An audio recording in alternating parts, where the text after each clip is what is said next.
Good morning, everyone.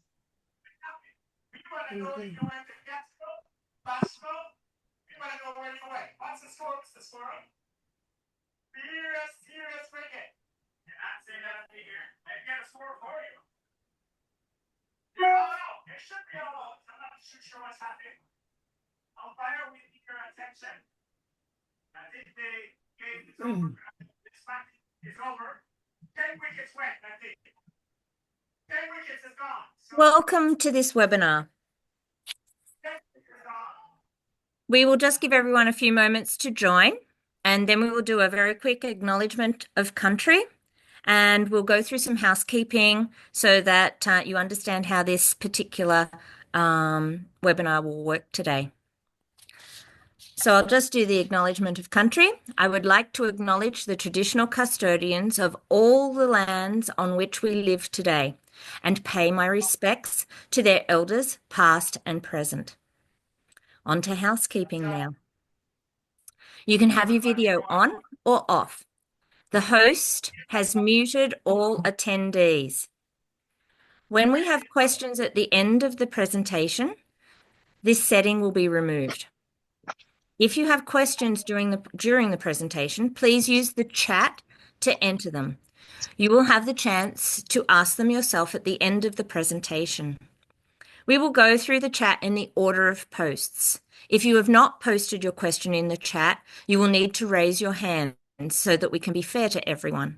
Once you have asked your question, make sure you lower your hand by clicking on the hand symbol again. Our presenters are in internet reception areas that can be poor at times. So if you are hard of hearing or want to make sure you don't miss anything, you can add closed captions to the screen. To do this, you click on the CC icon at the bottom of the screen and choose your setting. This will allow you to see the captions. If you need the writing to be larger, click on the subtitle settings where you can increase or decrease the font size. When the closed captions appear on your screen, you can drag the captions box to a location on the screen that works for you. As you know, Be Natural Beekeepers, Varroa Warriors, we like to explore different techniques and management practices. We also have a diverse group of people in B&B Varroa Warriors, which makes for a richer discussion.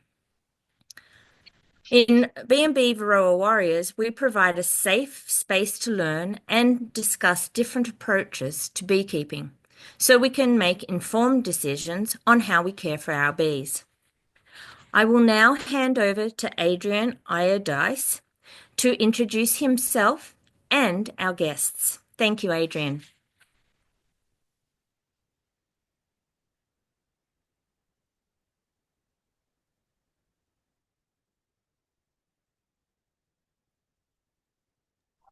It means unmute. Okay, got it. I got it. I worked that one out.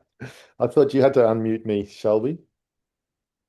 Okay, here we are. Welcome, everybody. I'm Adrian Iodice. I am a Kenyan top beekeeper here in Australia.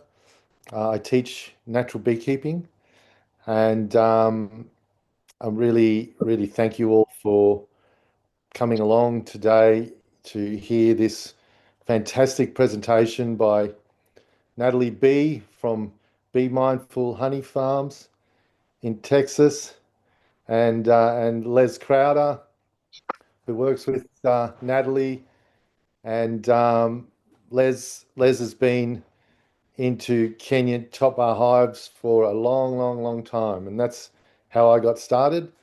So I'm absolutely rapt that both these fantastic people are here joining us today to share their wisdom and knowledge.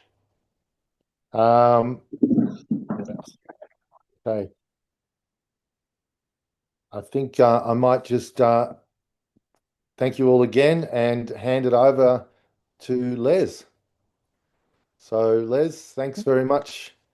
Off you go. And one more thing, Les is over in Jamaica at the moment on a holiday, so he's taken time out to join us from his family holiday. So thanks, Les. Welcome. You're very welcome. It turns out that I'm in a very, very quiet village, except tonight, about 1,000 people showed up with sound systems, play a cricket match. There's a lot of background noise. I hope you can hear my voice okay. I'll do my best to talk as loud as possible. Yeah, I built my first top bar hive in 1979. One day I remember, I'm not very good at time, but I've been interested in natural beekeeping for a long time. When I first started beekeeping, I was told we had to use, oh boy, a new layer of music just showed up. Oh, it's the car. It's going by. That's just a car, so it's not too bad. It's going by. Okay. Welcome to Jamaica. There's never no music in Jamaica. Anyways, I started keeping bees when I was a kid. People told me, well, you can't keep bees without antibiotics.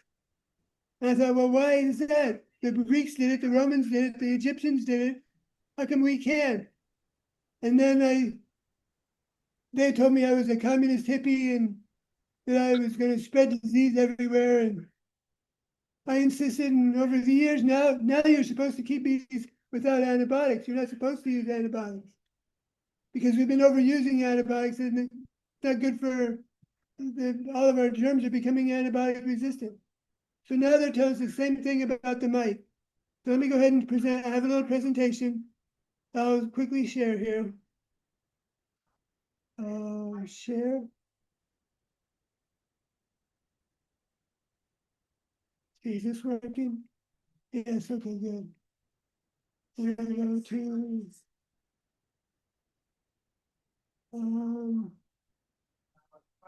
here we go. No name. That one.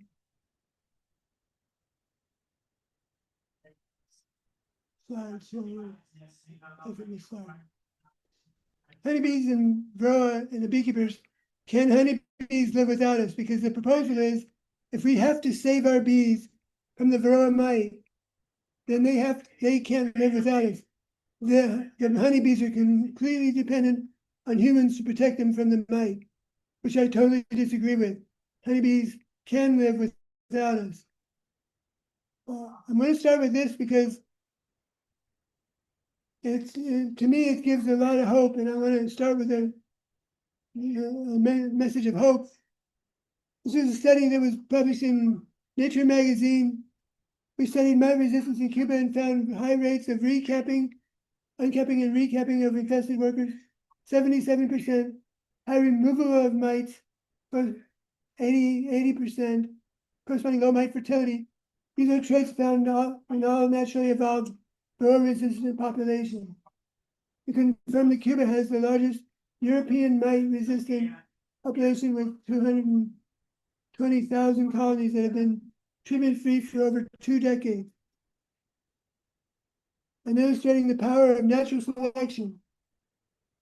So one thing I wanted to point out is the bees in Cuba have acquired natural mite resistance, and the mite has greatly reduced its reproductive rate to be a good parasite. It takes both. It takes increasing the resistance of the bees and reduction of the mite population. They can work together to their benefit.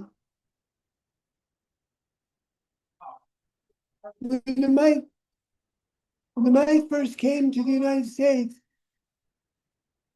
they were very virulent, and our bees had no, they were completely susceptible. They had no defense. We lost most of our bees. At the very beginning, if you didn't treat, you lost most or all of your bees. It was very difficult. What we found is that if we just let things go, in about 5 years, it started picking up. A few of the hives that we have are mite resistant, but it takes time, and it takes believing that the bee can do it. In Cuba, they decided that they would never treat; they would go organic, and they lost most of their bees. And they slowly then recovered. And I wanted to point out too that in Cuba, they make a lot of honey, and that the bees are very docile, because people say, well, those are Africanized bees, so that doesn't really help much for us. It's not Africanized bees. These are very docile European bees that are now completely mite resistant. In the United States, we went through various poisons or miticides. We started off with Ipistan, which worked great for about 5 years, and the mice became resistant to it. We went to Coumaphos, an organophosphate under emergency declaration. We had to be allowed to use it. Mice became resistant to it. Interestingly enough, on the label on these things, it says wear gloves and dispose of them as hazardous material. So in one of our bee meetings, I asked somebody, how do you do that? How do I dispose of the strips as hazardous material? I don't know how. They said, well, you have to put them in a barrel, send them to Phoenix, Arizona, where they will incinerate them. Oh, that's a great solution. And then they'll put it all in the air. Okay. But the point being that these work for a while and then they don't. Now you have bees, mites that are amitraz resistant, so nothing is working. The chemical solution has a dead end. It eventually will not work. We have to find a biological solution, not a chemical solution. We can use chemical solutions in an emergency, but we've had this emergency in the United States for 30 years. And we should have been working on a better solution. When the mites first came, they bred fast, killed the bees, and then they died. The only place in the world where Varroa mites can live is in the brood of honeybee colonies.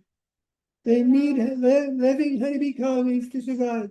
When they kill their host, they run out of a place to eat, they run out of a place to raise their babies, they run out of life. Killing your host is a very stupid parasite. But that's what they initially do. When they first come in, they're very virulent. They tend to kill a lot of their hosts. And we have to deal with how to protect them. The scuttlebutt is that if we don't protect the bees, our bees will get weak. Other bees will rob them out. They'll get the mites off them and take them back to their hive. So we'll be the mite bomb, as they call it, where we spread these mites everywhere. And that would be terrible, of course, but it's not true. We go back to the beginning. On the left there, you see a smaller bee, on the right, a larger bee. Epicurana is quite a bit smaller, just like our honeybee, except much smaller and very mite resistant. Epicurana is the original host of the Varroa mite. The important part of this is that the worker, a pupa to adult, is 11 days. And so that means when the larvae goes in its cocoon, to spin its cocoon, it takes 11 days before it emerges. And the drones are, it doesn't show here, 23 days. So the mites can only reproduce in drone brood in Epicurana. The thing about Epicurana is they will leave a pore. Let me see if I have a picture. I had a picture, but I don't know what happened to it. they leave a little hole in the capping of the worker brood. So Apis cerana leaves a hole in the capping of the worker brood. And that air, that circulation of air, possibly with the propolis compounds in the hive's atmosphere, is disruptive to the mite reproduction, and it stops the mites from reproducing. So when we have uncap and recap bees now, that air, without removing the larvae, that air messes up with their reproduction. They don't reproduce. So uncapping and recapping is a trait. It's essential. It is another trait to help them get mite resistance. Then we found a lot of bees that bite the mites. They pick them, they bite at them. You might have the carapace fairly well protected, but if it sticks its leg out, its antennae, the bees nip it off, and they bleed to death very easily. Mites have very little blood in their body. So when the leg is bitten off, the mite quickly dies from bleeding out. So many bees that groom and bite the mites are mite resistant. They become much more mite resistant.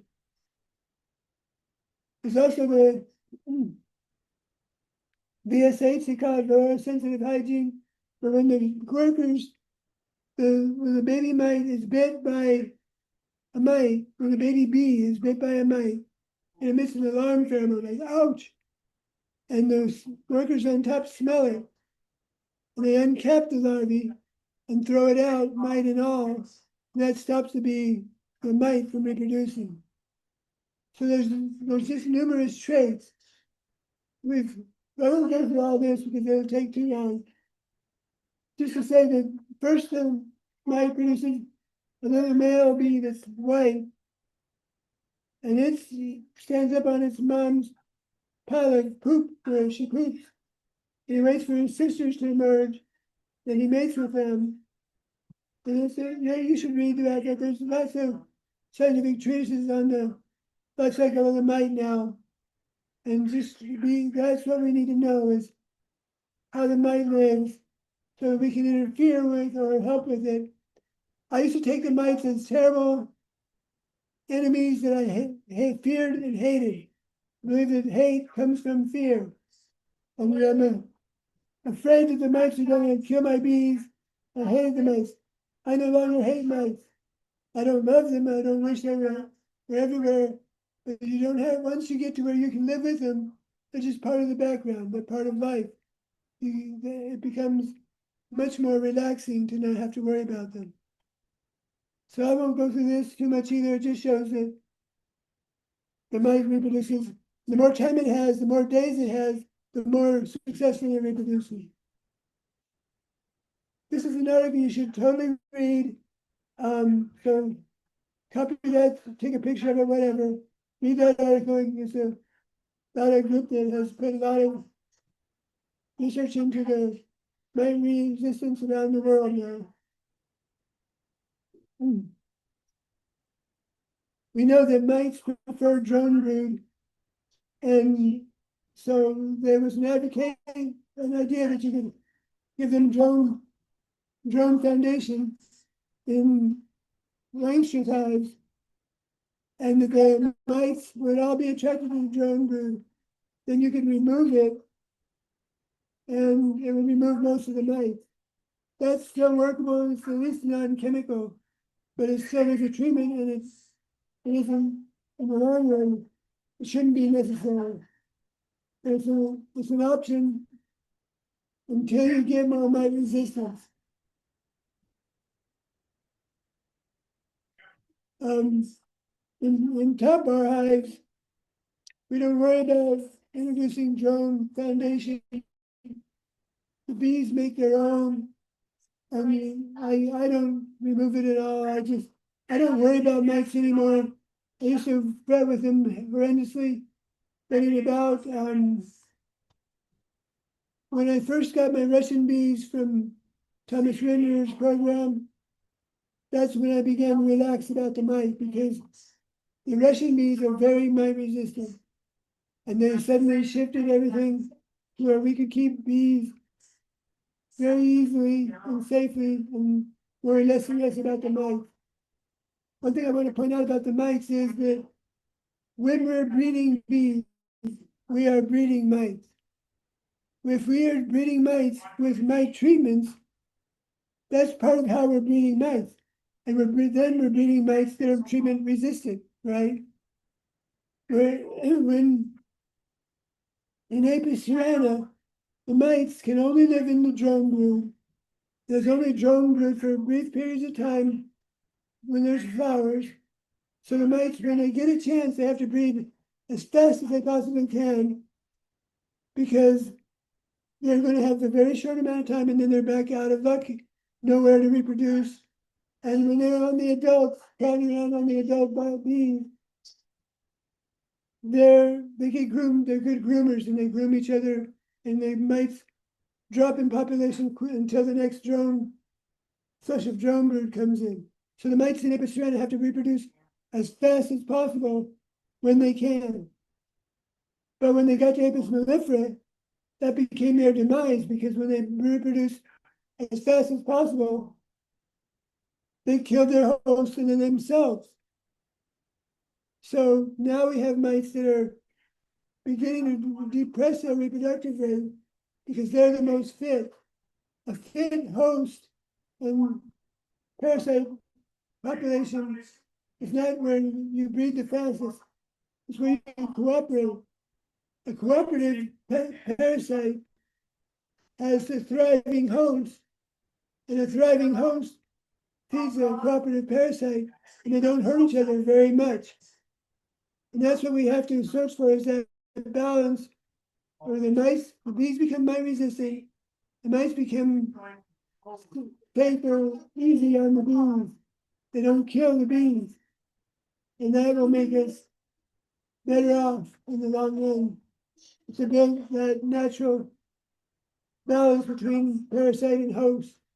Because we can't exterminate. When we try to exterminate the mites, we've done more damage to the bees than we have to the mites. Mite extermination has proven to be impossible. They're very, very astute little invaders, and we can't stop them. We've tried many times. You guys tried valiantly in Australia for a good many months there. Is there any questions, or I would like to go one? I'm just going to throw this in as an aside. Coffee makes honey.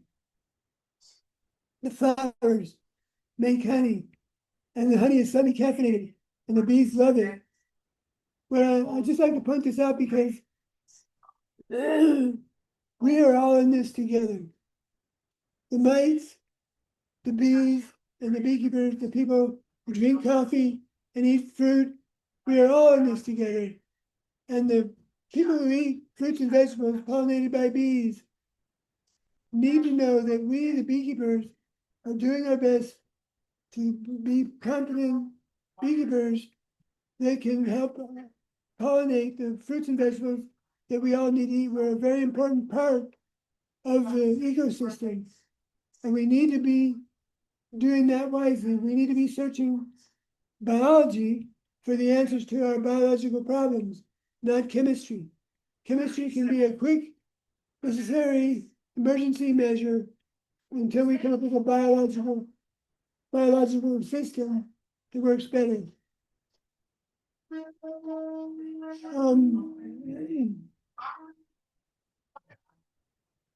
Cricket match. Oh boy.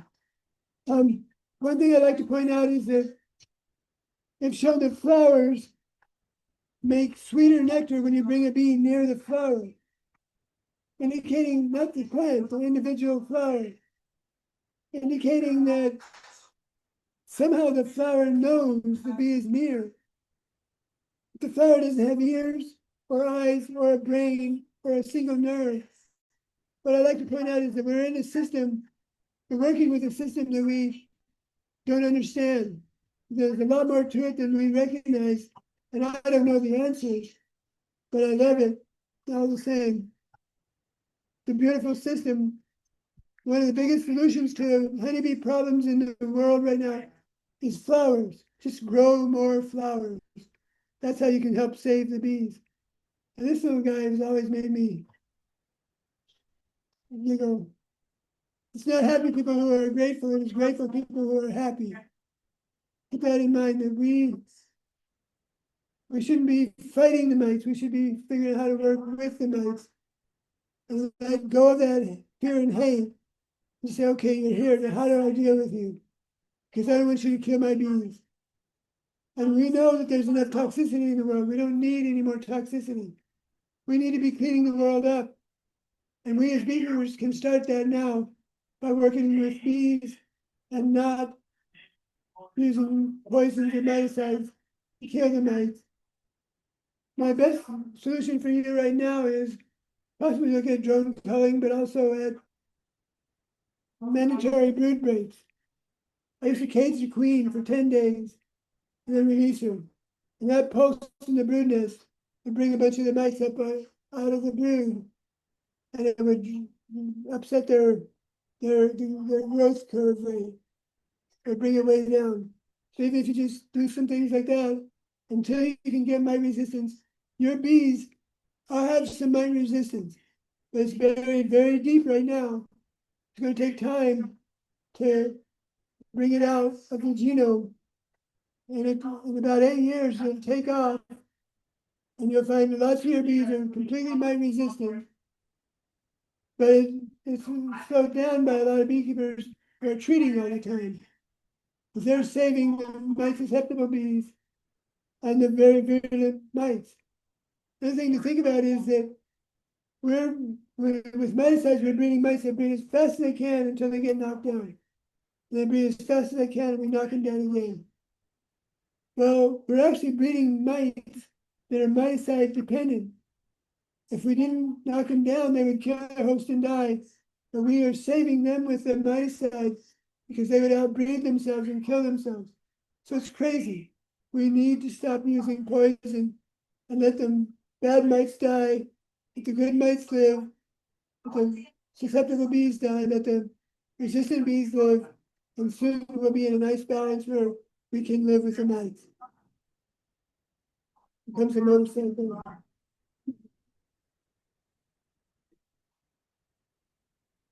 Your motorcycle. My motorcycle. Okay. Sorry for all the noise. It's completely out of my control. If you've ever been to Jamaica, you'll understand. I don't know how to party.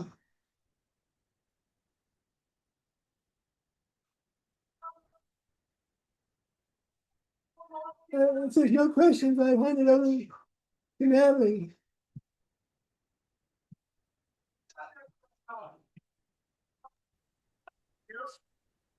So, Are you wanting me to start? Is that what you're saying? Sorry, Les. I think so. I'm completely, I don't know. When I don't have any record of time. You still had 10 minutes, but if you're done, I don't know if anybody has questions for you. Okay, I'm still good to go. I'm just finding out that it gets quiet every once in a while. The miticides are a dead end. Here in Jamaica, for instance, Timer 10 I minutes. came and gave talks. The Rastafarians are vegan, and they don't believe in sugar because many of their ancestors were forced to work in sugarcane plantations as slaves. So they don't use any sugar. So they raise bees, but they're organic. The government mandated that they have to use Epistan, and they forced them to buy it. So the Austin beekeepers said, well, I can't touch that stuff. I told them all my bees were dead. But how are your bees actually doing? Oh, they're doing fine. The Minister of Agriculture of Jamaica mandated everybody buy Epistan from his brother-in-law, who sold it from a Chinese source. And in a few years, it quit working because the mites became completely resistant to the Epistan. Now Apistan hardly works anywhere in the world because most all the mites in the world are Apistan resistant and Coumaphos resistant and now Amitraz resistant. That is not the future. We cannot poison our way to a brighter future. We must work with biology. We have to reintegrate with nature. We are part of nature. We have never lived without nature. We can't breathe a breath of air. 70% of the oxygen we breathe comes from phytoplankton in the sea that made that oxygen for us. So we are completely dependent. We are completely dependent on nature for every breath we take, every bit of food we eat, and we are not above or beyond nature. We must work with nature. We must learn to work with wasps and ants and mites and bees and flowers and trees. It's all one thing. What I like to say is there's no them. We can't poison a little bit of poison over there on them. It's all here on us and on Earth. We're poisoning ourselves when we try to poison them. There is no allowable amount of toxification. We talk about the LD50, the lethal dose for 50% of the bees. But long before that LD50, we're damaging the bees. We found that, like nicotinoids, damage bees' brains at very low doses. Long before we actually kill the bee, we've damaged the bee to the point that the hive is going to die because the bees can't find their way home. They don't know which flower to work on. They lose their mental capacity. So that's not a solution. That's a step in the wrong direction. We need to be wise and intelligent.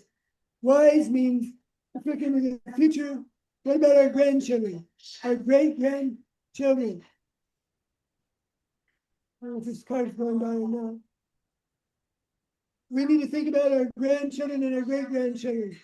And the more poison in the world is a clever step in the wrong direction. So we have very many clever chemicals that go in the wrong direction, toxifying the earth.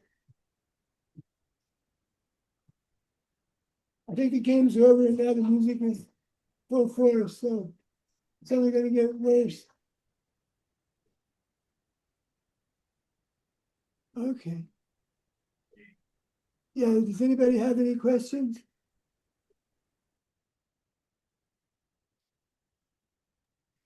We Let's may, go back. I'm we- sorry. I was sorry, Natalie.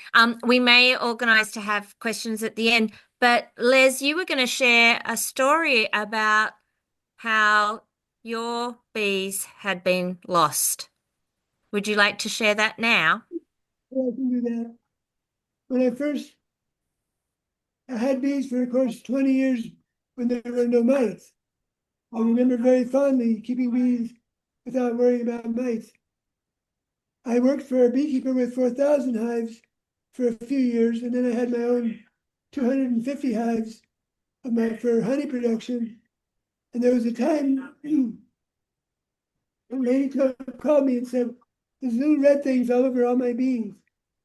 I went to see her and look at her bees. There were 5 and 6 mites on every bee. There were thousands of mites. The hive was literally crawling with mites. And I told her about the apistand. I said, "I think it's too late." She put in apistand and she went. I called her about 2 days later and she said, "The bees are all gone. They just absconded. They left." Shortly after that, they began to show up in my apiaries.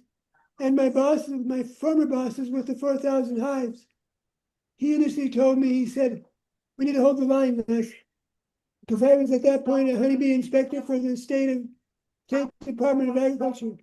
He said, "If we find any mites on any bees in New Mexico, we need to kill the bees immediately to kill the mites. We need to exterminate quickly, nip it in the bud." I said, "Well, Jerry, I would feel that we would need to be obligated to compensate the beekeepers for the bees we killed. We have to find funding." "No, we have to find the funding then, fine." Then we discovered mites in his bees near the border of Texas. all of a sudden he quickly changed his mind. He said, no, we need to medicate, which means treat. So he was suddenly changed his mind about how we could exterminate the mite. Turned out we could never exterminate the mite. And it turns out to be very, very difficult to exterminate Varroa mites. They're very, very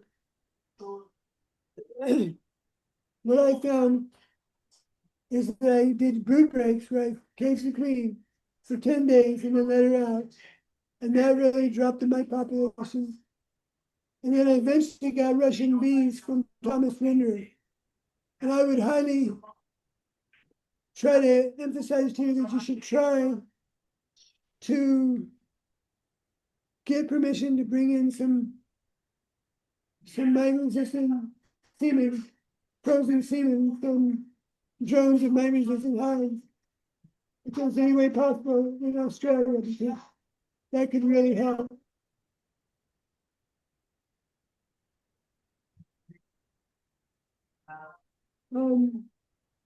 I think that takes care of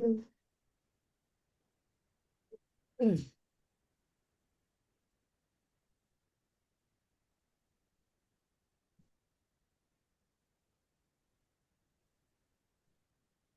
Your bees have some mite resistance in them, but it might be buried very deep. The honeybee genome is a complex genome, and it's a global genome. Our bees are related to South African bees, Russian bees, Caucasus Mountains, Turkey. They all can interbreed. And it's the mite resistance is buried very deeply. You will find it, but it's gonna, if you could jumpstart it by importing drone semen, that would make the painful period much shorter. But even in Italy, which is a man who was studying Italian pharaoh bees, was every year noting how many pharaoh bees there were in this route. And then when the mice came, the route was empty.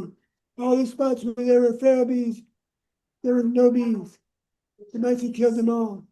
And he lamented that the mite had killed the Italian bee that everybody loved. And then about 5 years later, he started looking and seeing that some of them had bees in them again. 8 years later, they're all full again, bright yellow bees, mites in them, but they didn't seem to care.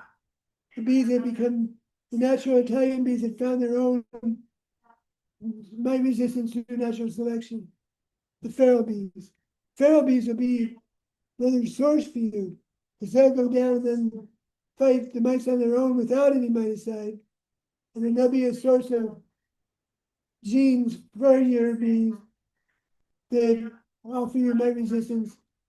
Because really the treatment beekeepers are slowing down the natural process of natural selection. If they would stop treating, we would have gotten further along in our mite resistance than if we didn't. If they weren't treating has slowed us down, it doesn't help. It's made us get to mite resistance much slower than we should have.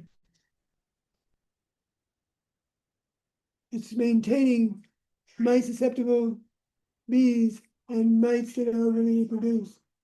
So it's time we need to lead the way to treatment free beekeeping.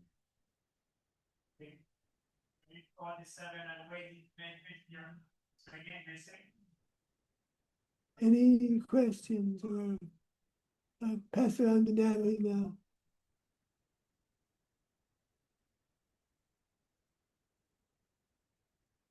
Of course, right now it gets quiet. Not so much. Thank you, Les. That was great. Shelby, do you want me to get going then? Oh, yes, please, Nathalie. That would be lovely. It's a tough act to follow, but I will do my best. And let me bring up and share my screen first. And then start the slideshow at the beginning. And so I'm Nathalie B. You might see me on the Facebook groups as Nathalie Misseret, Misseriy, but really I go by Nathalie B because it's easier. And I specialize in horizontal natural beekeeping. I'm the creator and owner of Be Mindful, and I'm fortunate enough to have Les support my work and the educational programs that are organized through Be Mindful. I've got, together we manage about 400 colonies, all treatment free. I've been doing this for 15 years and less over 30 something years.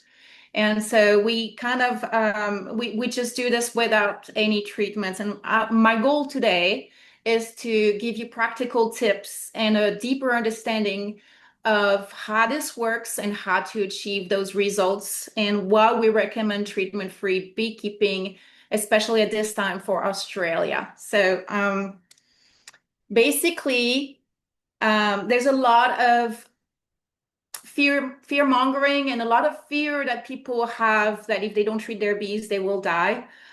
You have a lot of guilt tripping as well, where people will tell you that you're being neglectful of your bees if you don't treat.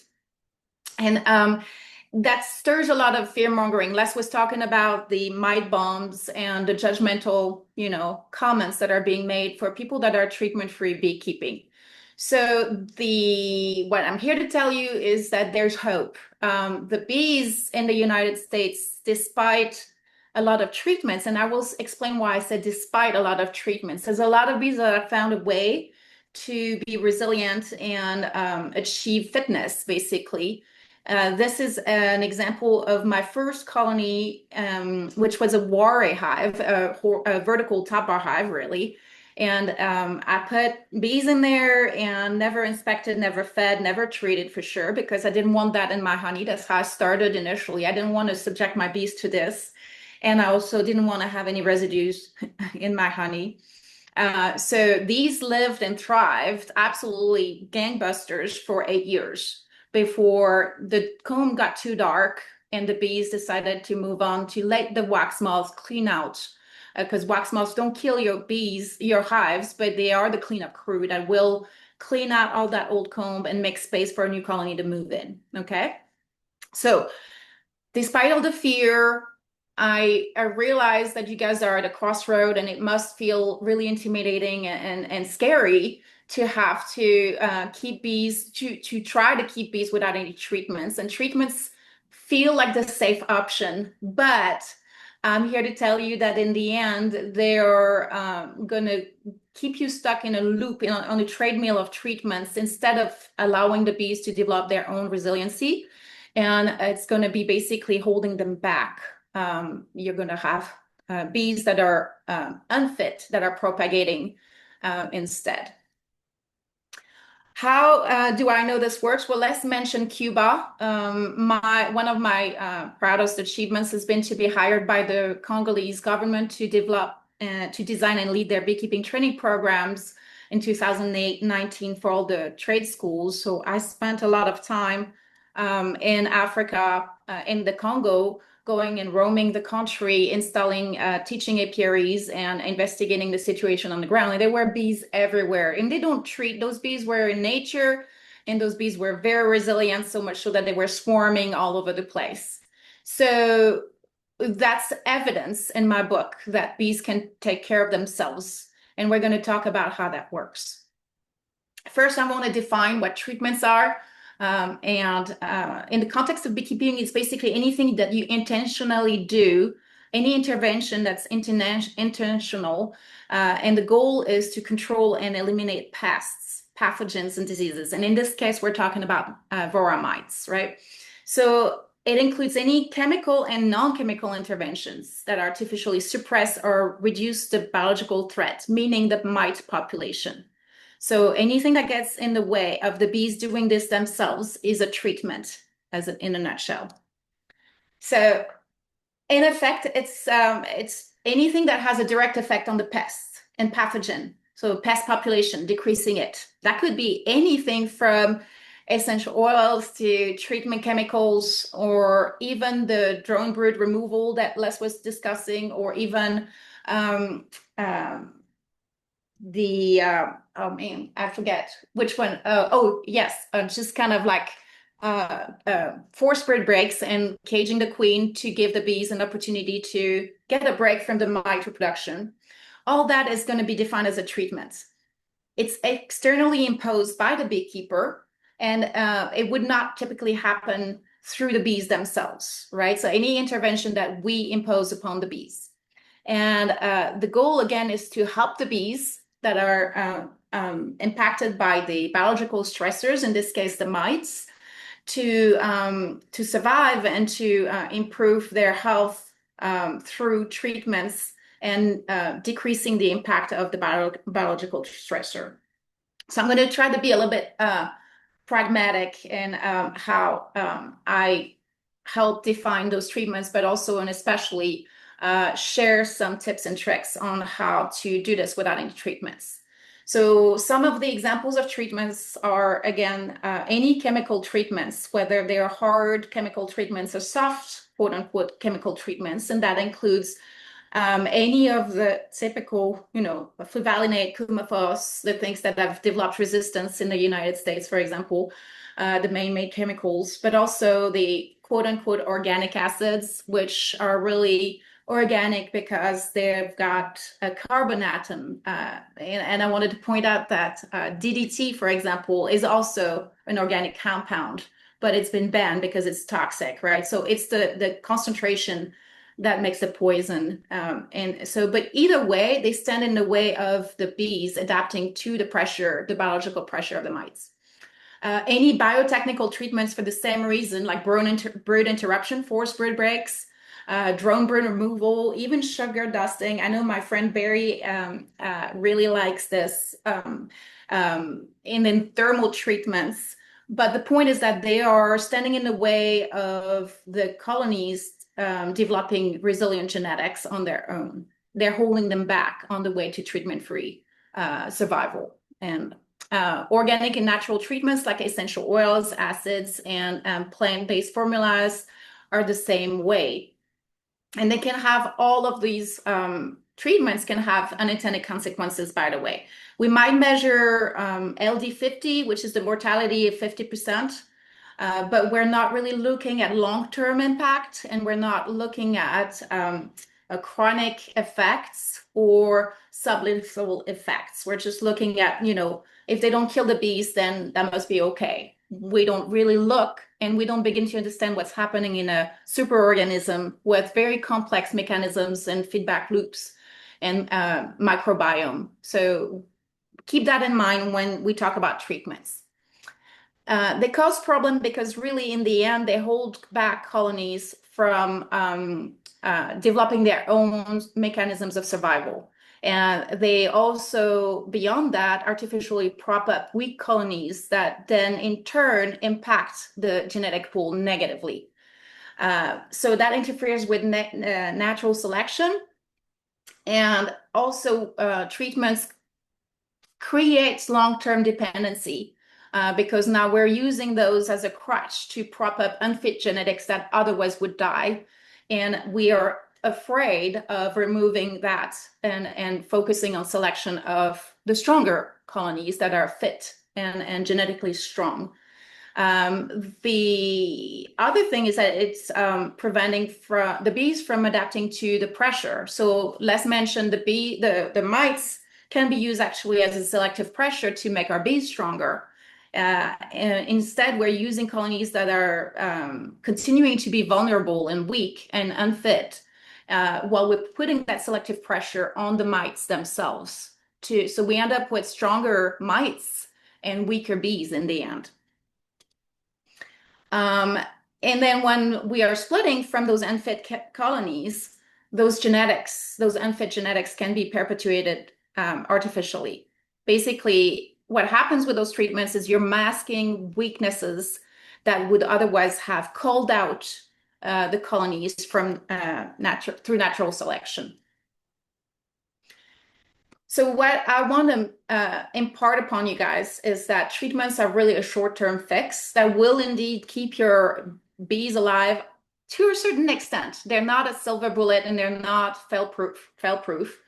but it also will make it will also make your bees increasingly dependent on those treatments. Again, because they select for strong mites, not strong bees, they suppress the symptoms and not the causes, right? So they address the symptoms of the diseases and the failure to thrive, but not the causes. That's basically not resilient genetics. And they have unintended consequences such as queen fertility being impacted, brood development being negatively affected, and all those microbiomes, both at the honeybee level and at the colony level, being also negatively impacted. And at the end of this presentation, I will mention something for you to keep in mind, that pesticide companies have really a financial interest in keeping beekeepers reliant, because that's their source of income, right? So as always, when you're trying to assess anything, always ask yourself who profits from the message that they're sharing, right? And how so, right? It's something that you need to keep in mind very strongly. At the very least, whether you go treatment free or not, just be aware that there's a financial motive behind the promotion of treatments. And that's very important. Ask yourself that question. In contrast, I would say that natural treatment-free beekeeping basically avoids any interventions that alter natural selection. It doesn't stand in the way of natural selection.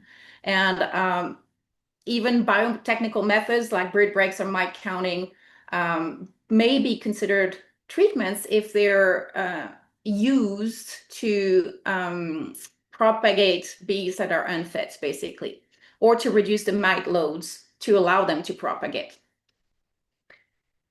So basically, I would look at it as natural selection is really a long-term health insurance. And let's mention the Cuban example. I mentioned the African example, and all the treatment-free populations that we have across the US and Europe that have been able on their own to develop, on their own or through help of the beekeepers sometimes, but they've developed stable mite-tolerant stock without any treatment, that's able to thrive without any treatments now.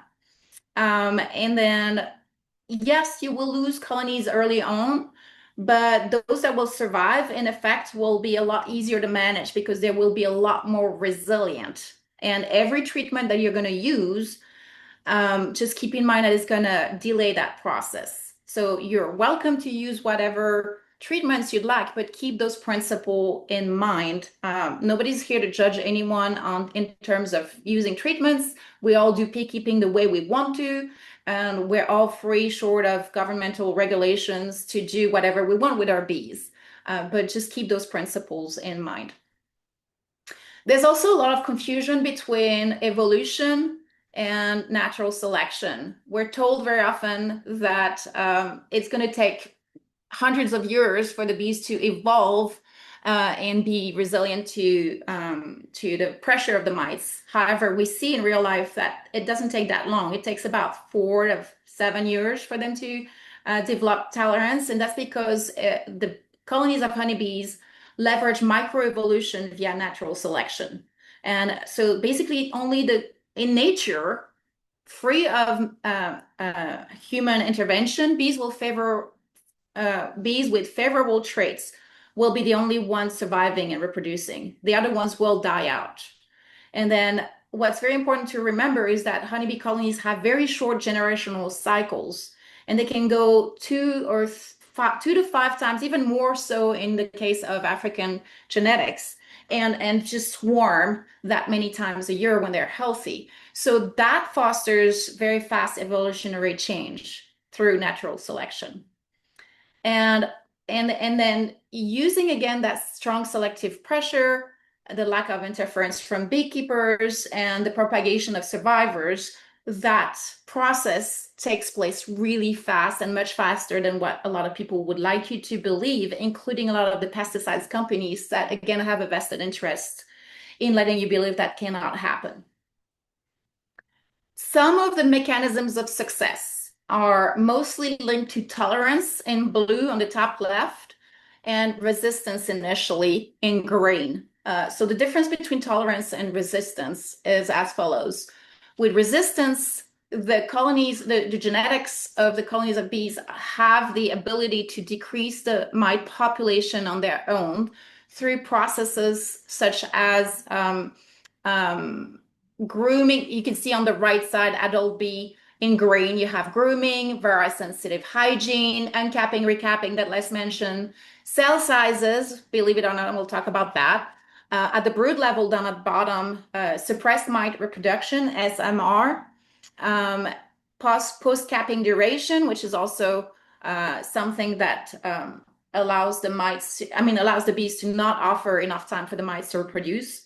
And at the colony level, I'm not going to go through all of those, but at the colony level, swarming and frequency of swarming is going to also help the bees to develop resistance through basically the brood break is going to cause a decrease in mite population, or at the very least, it's going to prevent it from increase really rapidly.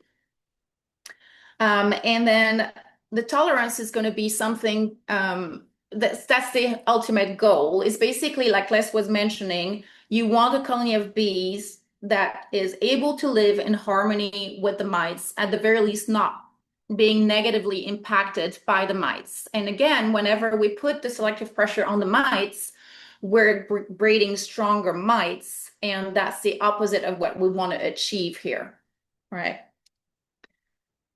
As a piece of evidence that the natural selection works really well, it's important to remember that wild bees really outnumber managed bees globally by a factor of 2 to 3, right?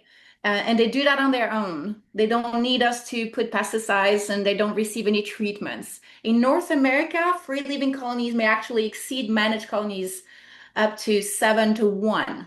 And there's an article on phys.org that talks about this. But basically what it does is that it demonstrates that natural selection is very strong when it comes to traits like mite resistance and local adaptation. We talk about locally adapted survivor stock very often. You'll hear me say that quite often.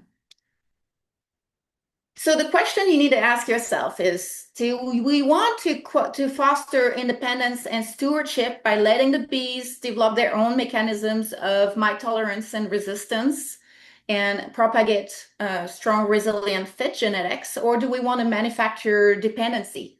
Right? I've heard that Australians are very strong about fostering self-sufficiency, environmental responsibility, and healthy ecosystems. So this goes hand in hand right there, because natural beekeeping is aligned with permaculture, regenerative agriculture, and food sovereignty, and things like that. So basically, independence. And in effect, when you're choosing to go natural treatment-free beekeeping, you're not just managing bees that way, you're also helping shape the future of pollinators in Australia. So hopefully that gives you a little bit of hope, to go back to my initial point. So, and inspires you to at least try. It's important for you to decide where you are on the spectrum. We're not all the same. We don't believe in the same things. We don't have the same comfort level or the same confidence in our abilities. But basically, if you think about treatments versus no treatments as a spectrum, with the right side of the spectrum to be the chemical treatments, I've got some examples underneath, or the organic treatments, including the acids and the oils, or the biotechnical treatments, including what we mentioned earlier, the brood breaks, drone removal, even to a certain extent, the mite counts, the sugar dusting. That's interfering artificially with the mite load, with the mite population. And it tends to, the further to the right you go, the less fit genetics you're propagating, basically. And then on the other side, you have, so an intermediate one is actually treatment-free beekeeping, which uses a lot of selective breeding. Basically, the underlying principles are culling the weak and propagating the strong, but the beekeeper is still playing a part in that selective process, as opposed to strict natural selection, which is basically a live or let die approach to beekeeping, which I'm not sure we can even call it beekeeping at this point anyway, but that's what bees do in nature. And what you can do if you're on that end of the spectrum is really catch swarms and just not help the bees, just let them kind of, show you the way, because the strong will survive and the weak will die. And so I have, this is a representation of the integrated pest management pyramid that a lot of livestock industries use. Beekeepers are the same. The goal here is also, you can represent it with education and knowledge in blue at the bottom of the pyramid, cultural controls in green, and mechanical controls. And then above that, biological controls and chemical controls in red all the way at the top, which are the most impactful to the colony. But the goal is to prevent problems rather than intervening after the problems arise. And I'm here to tell you that, as far as I'm concerned anyway, education and knowledge and cultural controls should be plenty to allow for bees to select for fitness. And if you do a lot of those methods, if you apply a lot of those methods, you're going to reach that level in your apiaries. So knowledge, let's talk about knowledge and education. You really want to be really versed in the biology of the honeybee. So the Winston book here in the US is really popular for that because it's written from the perspective of a biologist and not a beekeeper. And same, you need to understand the biology and the life cycle of your pests as well. So there's a publication called Honeybee Diseases and Pests in Canada that's really good, and I recommend to everybody.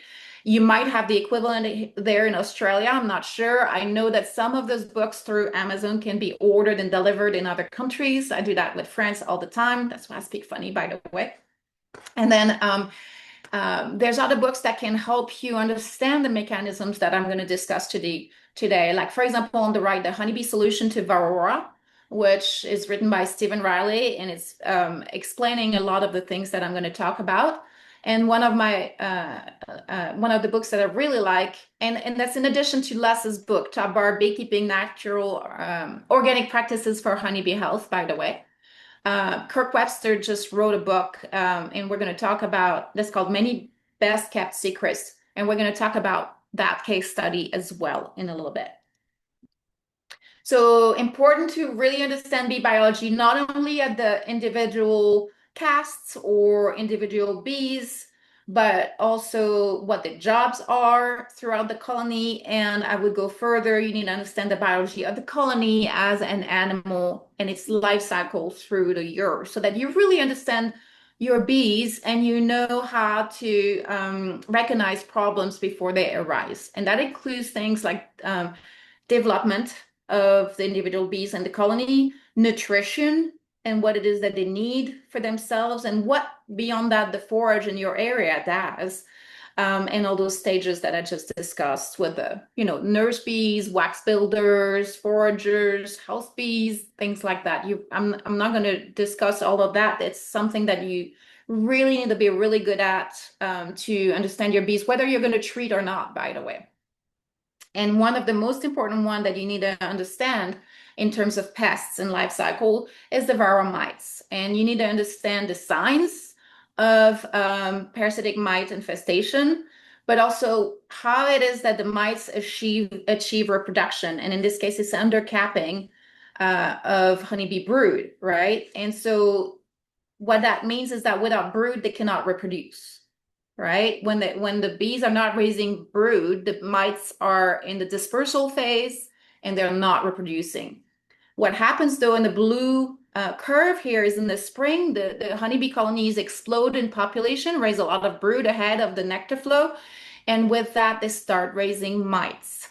And it kind of goes hand in hand with what we discussed with the brood breaks. And I'm going to go even further by mentioning how when there's pollen in nature, that's one thing. But the bees, you want them to really adapt to the natural dearth and let the bees kind of shrink when there's no pollen in the area. If you start feeding them, for example, pollen substitutes, you're really going to push them to rear brood, and therefore you're going to push them to rear more mites, right?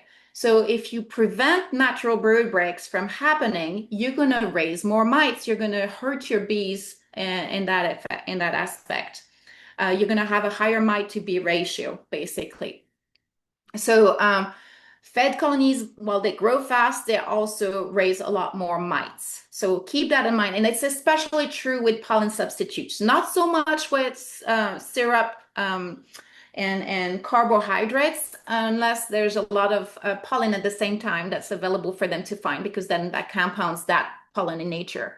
So really, I would recommend, if you want to be a treatment-free beekeeper, to lay off the pollen substitutes, which, by the way, can have a whole lot of unintended consequences as well. And a lot of studies, if you look at the study from Emily Nordyke, who compiled all the studies on feeding pollen substitutes to your bees, it can have deleterious effects on your colonies in a lot of ways.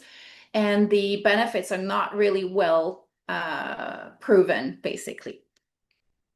So again, the mechanism here is that it boosts protein intakes, which drives brood.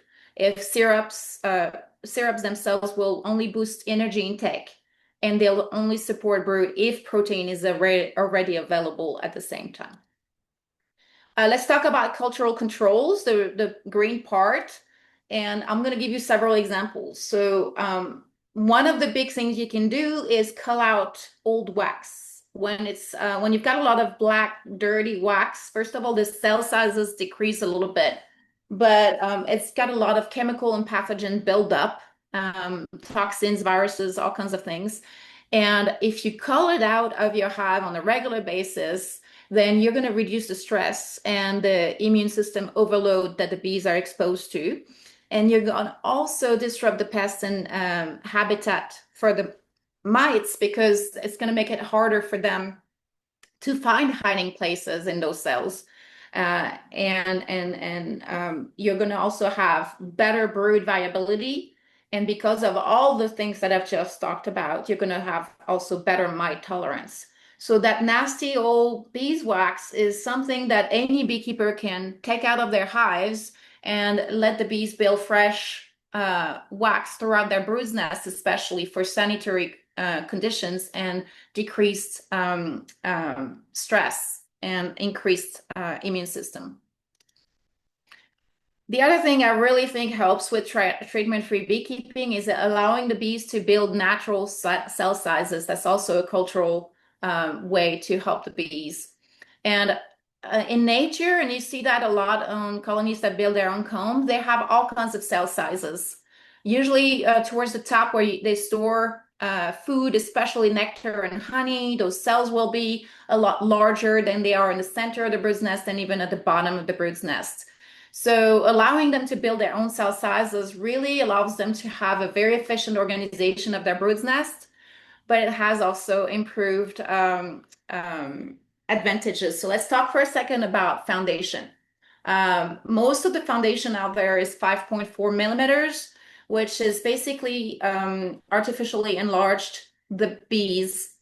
And when it does enlarge the bee sizes, it also increases the developmental time, giving the mites more opportunities to produce mated daughters.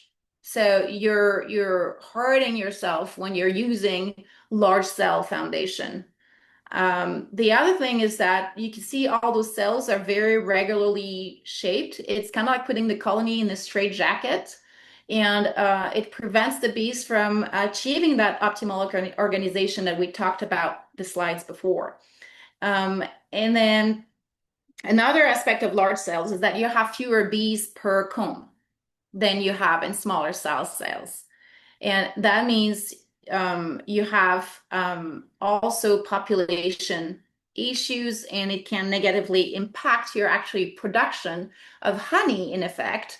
And that's not something people talk about very often. The other thing is that plastic is very rigid, and in my opinion, it muffles the communication messages through vibration and on the dance floors of the colony, and making it less efficient for them to forage, basically. And then the other thing is that it's making it less efficient for them to transfer heat in the winter cluster. I'm going to pick up the pace a little bit because I can be talking about this forever. So another cultural case study is, and it's why the horizontal tabar hives, in my opinion, work really well, is because it allows the bees to build their natural beeswax and to organize their brood nest the way they want to. It lowers the stress because very often the pollen, the brood nest is very easily located. The honey stores are in the back and the brood nest is towards the entrance, which means that when you're harvesting or inspecting, you don't have to disrupt the entire brood nest that way. By the way, it also costs a lot less if you make your own hives or even if you buy them. So you can, if you, in the United States, for example, where you have treatment-free stock available that's more expensive, then you can buy more bees because you spent less on your equipment. Here's another case study. In, I forget which Norwegian country, Hans Otto Johnson demonstrated that with smaller cells, you have basically fewer mites, and then with and you also have more honey production.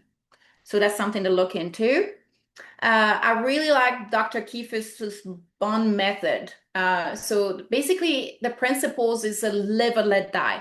And so you let the bees without treatments and intervention, and you only propagate from the survivors. You don't treat, you don't requeen, you weed out the unfit. You split and raise queen sperm colonies that survive and thrive without treatments. And the benefits is that it leverages rapid genetic selection to produce locally adapted survivor stock with minimal management, by the way. So the problem is, yes, it's going to cause high initial losses, and it's going to require pretty sturdy emotional discipline, but also a large enough number of colonies to allow to absorb those losses. So one of the things I recommend is having more colonies of these. And then you have a softer method from Dr. Kiefer's that allows you to actually requeen with proven survivor stock colonies and just kind of that way reduce colony loss rates because you're actually requeening, which could be construed as a treatment, by the way. The bee weaver apiaries in the United States, in Texas actually, is a huge case study that really demonstrated how they took thousands of colonies and through the process of natural selection, cold turkey, stopped treating those unfit genetics. Obviously, they experienced a crash initially. And from the survivor that were left over, they started breeding, and they ended up having mite-resistant intolerant bees really quickly. And now they're a thriving commercial business that can sell treatment-free queens and nukes across the country at a premium, I may add. So basically, Australia is at a fork in the road. And so in the United States, a lot of beekeepers are still treating 30 years later. We have a choice. We could decide we just rip the Band-Aid off and go treatment free, and in 4 to 7 years we're done with it, instead of still being in a chemical treadmill 30 years later and still experiencing high colony losses because of miticide resistance, right? This is what happened in the US recently. So this is another case study that really proved that natural selection, zero intervention, and local adaptation works really well. Kirk Webster, I mentioned his book earlier. His process is to use the environmental stressors as the selective pressure. In this case, his harsh winters. It could be harsh summers in Texas, for example. Whatever your selective process, you're going to select survival lines. You're going to make midsummer nukes. You're going to raise that way strong queens and, use survivor stock from the previous years. And then you're going to use those nukes and you're going to overwinter them. The ones that make it on the other side, you're going to breed from, and you're going to be able to have really strong and resilient apiaries that way. That's another method that I encourage you to look into. Why do losses happen first? It's because the least fit colonies will initially disappear and die, right? And mites are really a severe selective pressure. But that's also the strength of this approach is the more pressure you put, more selective pressure you put on your bees, the stronger your bees are going to be in the end, right? So we can use the mites and their selective pressure to at the end have much, much stronger bees. Their genetics really already contain all the traits that they, over the millions of years, they've had to use before humankind was even in play.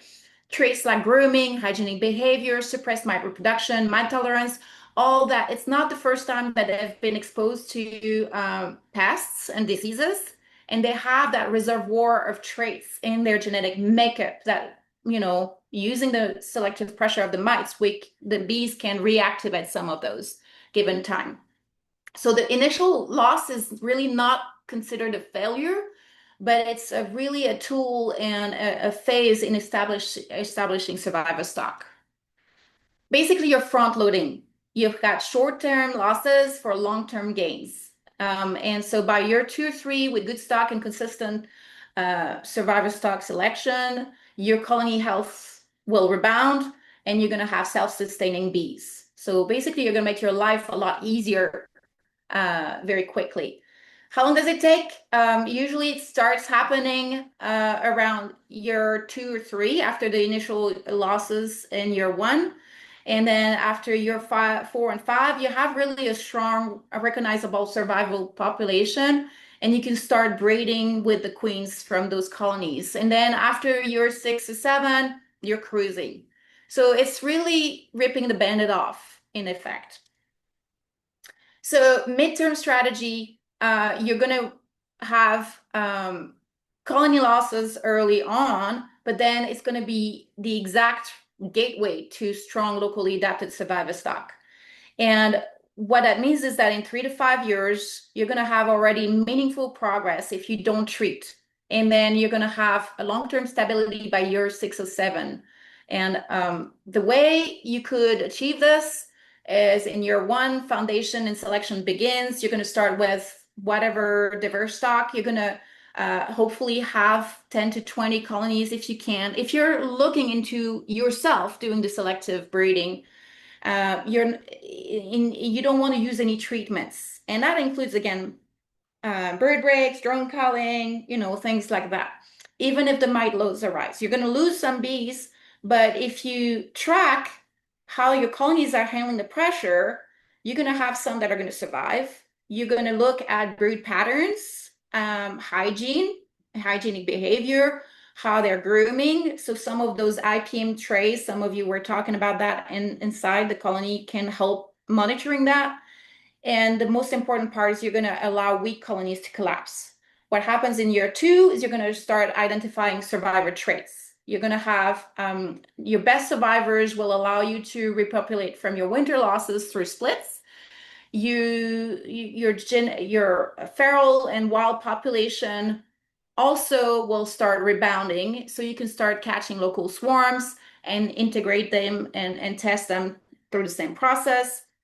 You're going to observe all those traits that are providing them resiliency, and you're going to avoid splits from any colony that's not quite as fit as you would like to. You only want to split from the ones that are robust and productive to keep the selective pressure high. And then year 4 or 5, you're going to have a stabilization, genetic consolidation, and you should have a lot fewer losses with clear survivor candidates, and you can start selective splitting or queen rearing, grafting even, and you can start helping, and that's the book from Stephen Riley explains that really well. You can start flooding your local area with survivor drones and queens from resilient genetics. And you're going to continue doing this, culling the weak and propagating from the strong. And then after that, you're going to have established lines of locally adapted survivor stock. Your mite levels are going to plateau. They're going to stop increasing. They're probably going to actually reach lower levels. Either way, the bees will have a certain level of tolerance to them. Even if you still find mites in your colonies, it doesn't mean they're going to be detrimental to your colonies, your strong colonies. Your losses are going to become manageable under 10% without doing anything. The bees are doing all the work for you. The queens are going to be more consistent across seasons.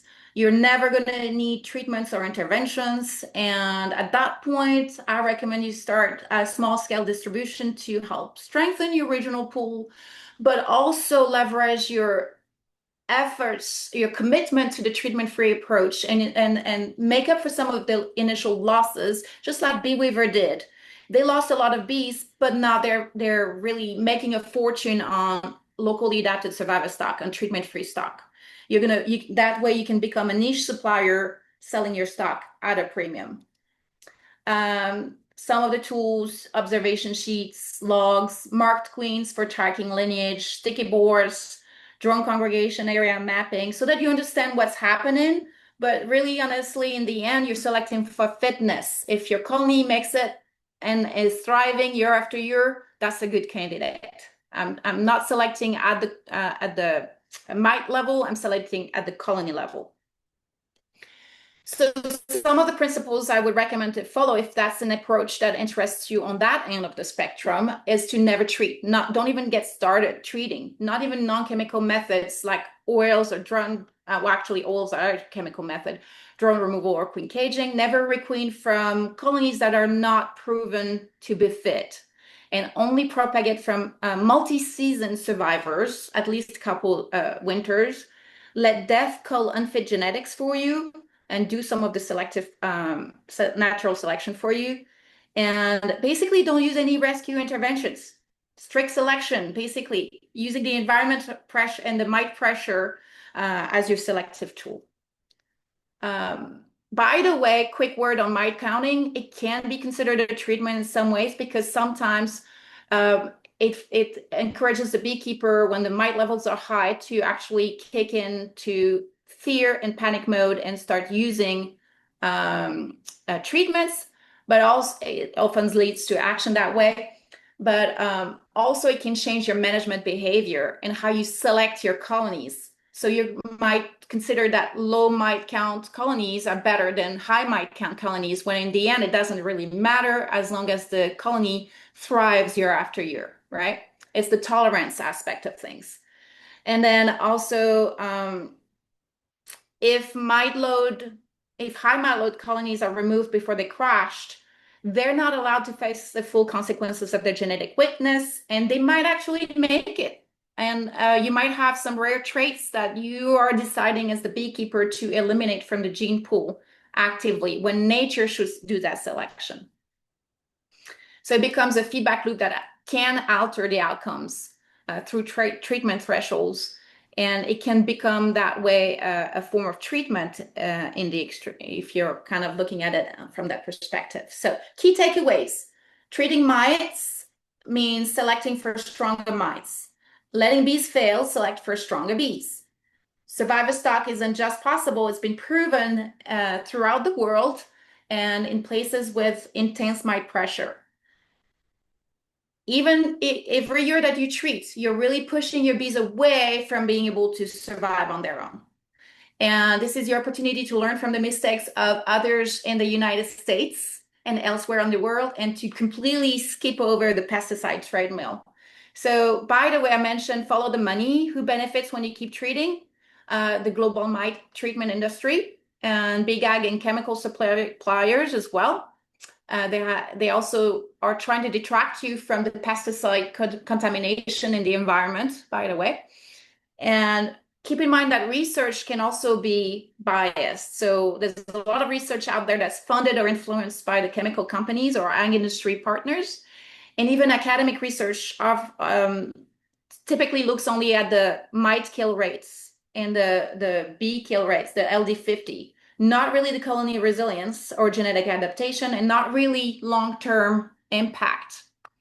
And also, beekeepers are told to treat again, which creates a perpetual loop that really benefits suppliers of unfit genetics and miticides, right? So if you want a new path forward, or a path period, because you're at the fork, and so you can choose to go treatment free right away, then you're going to invest in building locally adapted survivor stock, which is going to end that cycle, by the way.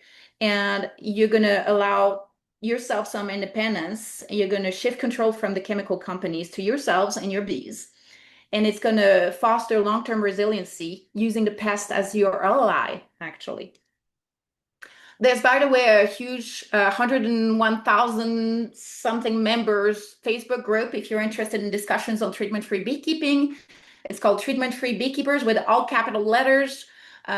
Keep in mind that you have to read the guidelines to really understand what what can and cannot be discussed. There's so many people that discuss treatments and are so virulent about it that they're trying to protect the people that are wanting a treatment-free beekeeping discussion. But it's a really great source of information, and there's a lot of experts in treatment-free beekeeping that provide their feedback. So I wanted to thank you. This is my typical slide to finish. I've got some free plans on the website, but mostly if you have any questions on the bottom right, you can contact both of us actually at bemindfulhoneyfarms@gmail.com. And the website is bee-mindful.com if you want to use that. And you can look at the free plans there. But really, through the Natural Beekeeping Summit that Adrian's going to talk about in a minute, and our tour, we're going to foster Adrian's specific dimensions for the plants, the top bar hives, because he's trying to create a standard for Australia so that you can exchange and interchange and sell basically top bar nukes, and they can work in all the hives. So with that, do you have any questions? I know I talk really fast. Oh, James has a question. Do you want to unmute yourself, James?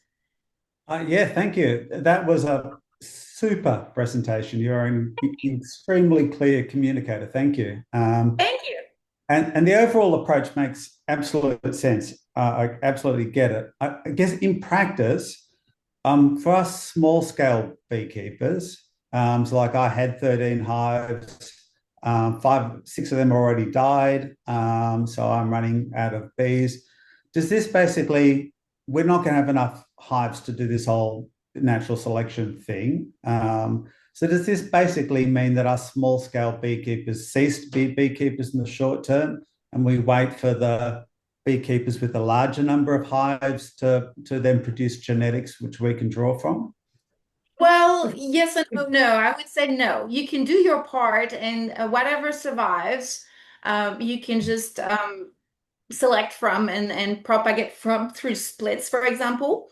And then if they keep surviving, you've got something going on. You can catch swarms, which are the native population is going to start rebounding. And you can do your share. See, the thing is that there's 94, in the US anyway, 94% of beekeepers are backyard beekeepers. And if we wait on commercial beekeepers that have the numbers to do all this for us, a lot of them have that fear driving them, and they don't have as strong of an incentive always to select and just kind of take the risk of losing all those bees that they make, an income from, right? So I think that it's going to take small beekeepers and willing large beekeepers to do this.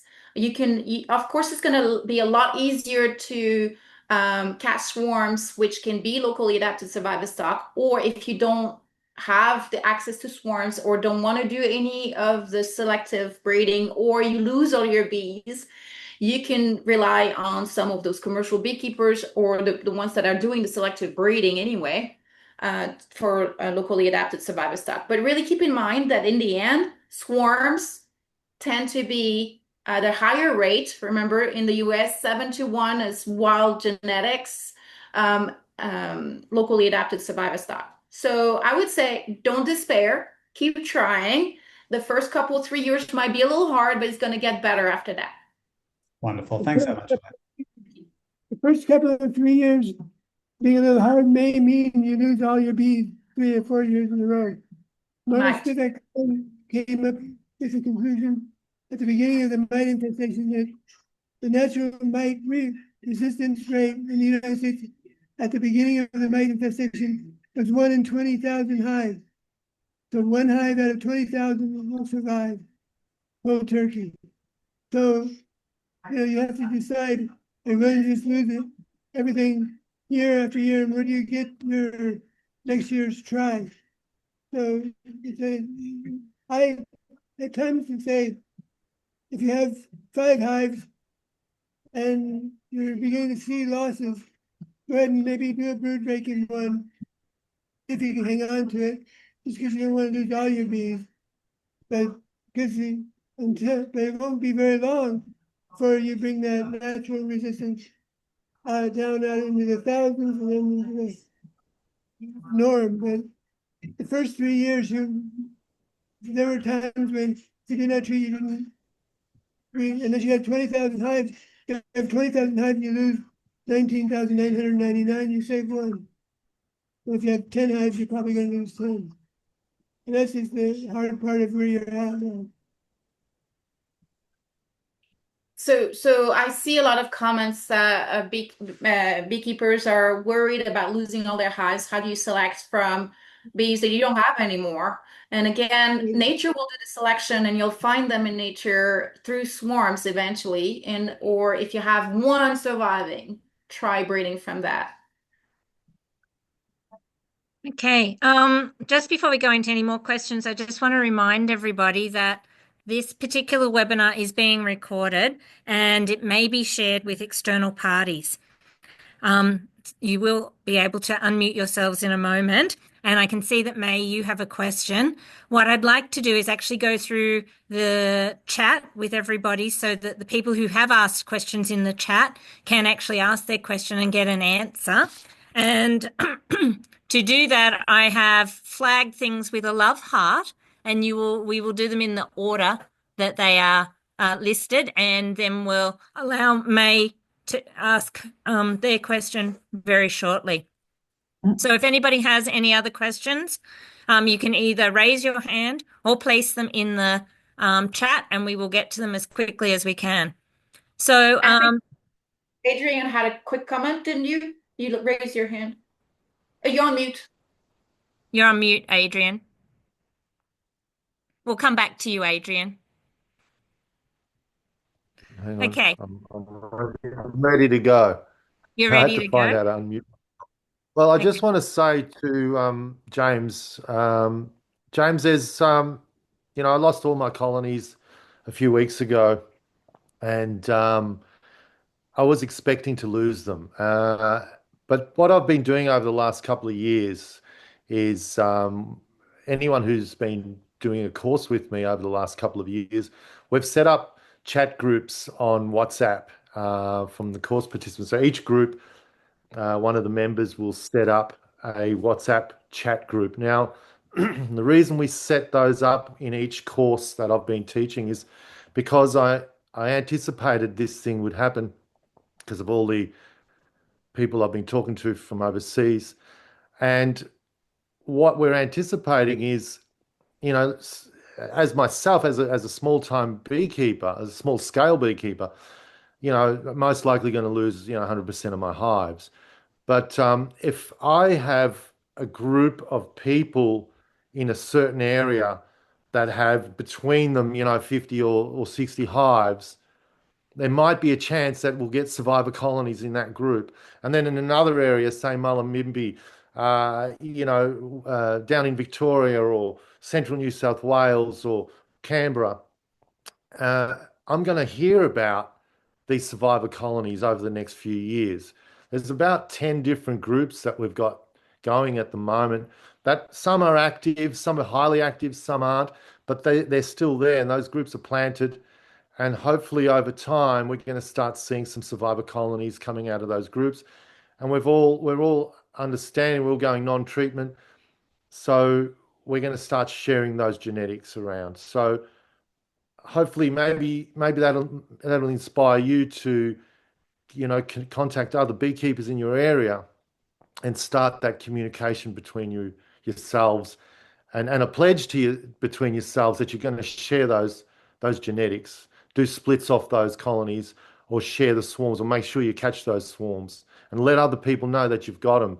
And I think that way we're going to bounce back a lot quicker than doing it individually and on our own. I hope that makes you feel a little bit better. Organize and crowdsource. That's amazing. I love that. Okay, thank you for that. Now we're going to try and go into questions. I'm just going to alert everyone. I feel that we may go a little bit over time. My apologies for that today, but I think this has been a really valuable presentation, and I would like people to have the opportunity to ask their own questions if they would like to. So please accept our apologies for going a little bit over time, but we'll try and accommodate everybody if we can. And please try and stay until the end of the presentation today, because we do have something special at the end of the presentation. Okay, so we're going through the chat and we're going to have a look. I'll read out who needs to be ready for their questions and give you a bit of time just to prepare. Obviously, John Darville is our first question. How does one prepare for the arrival of Varroa? So, John, did you have anything else that you would like to say about that, please, or ask a question in relation to it? I think the question has been answered, actually. Yep, that's great. And we may find that, but I'd like to give you the opportunity to clarify anything or to ask an additional subset of your original question if that is relevant. Okay, so James, you've had quite a long conversation through the chat today with lots of different things. I'm going to give you the opportunity just to see if there's anything there that's outstanding or that you would like additional information on, and then we may go to May, who has their hand raised. So, James, over to you. Yeah, look, I've asked a whole bunch of questions, but I think they've largely been answered. So there was a good conversation chat around mesh bottoms of the boards, but I think that's been answered in the chat. So I am fine for you to cover off other people's questions. Well, thank you, James. Appreciate that. Okay, May, we're now going to go to you. And the next person who will be after May, I'm just scrolling quickly, is Kaz. Kaz had a question about the brood break. So, May, over to you. Please take yourself off mute.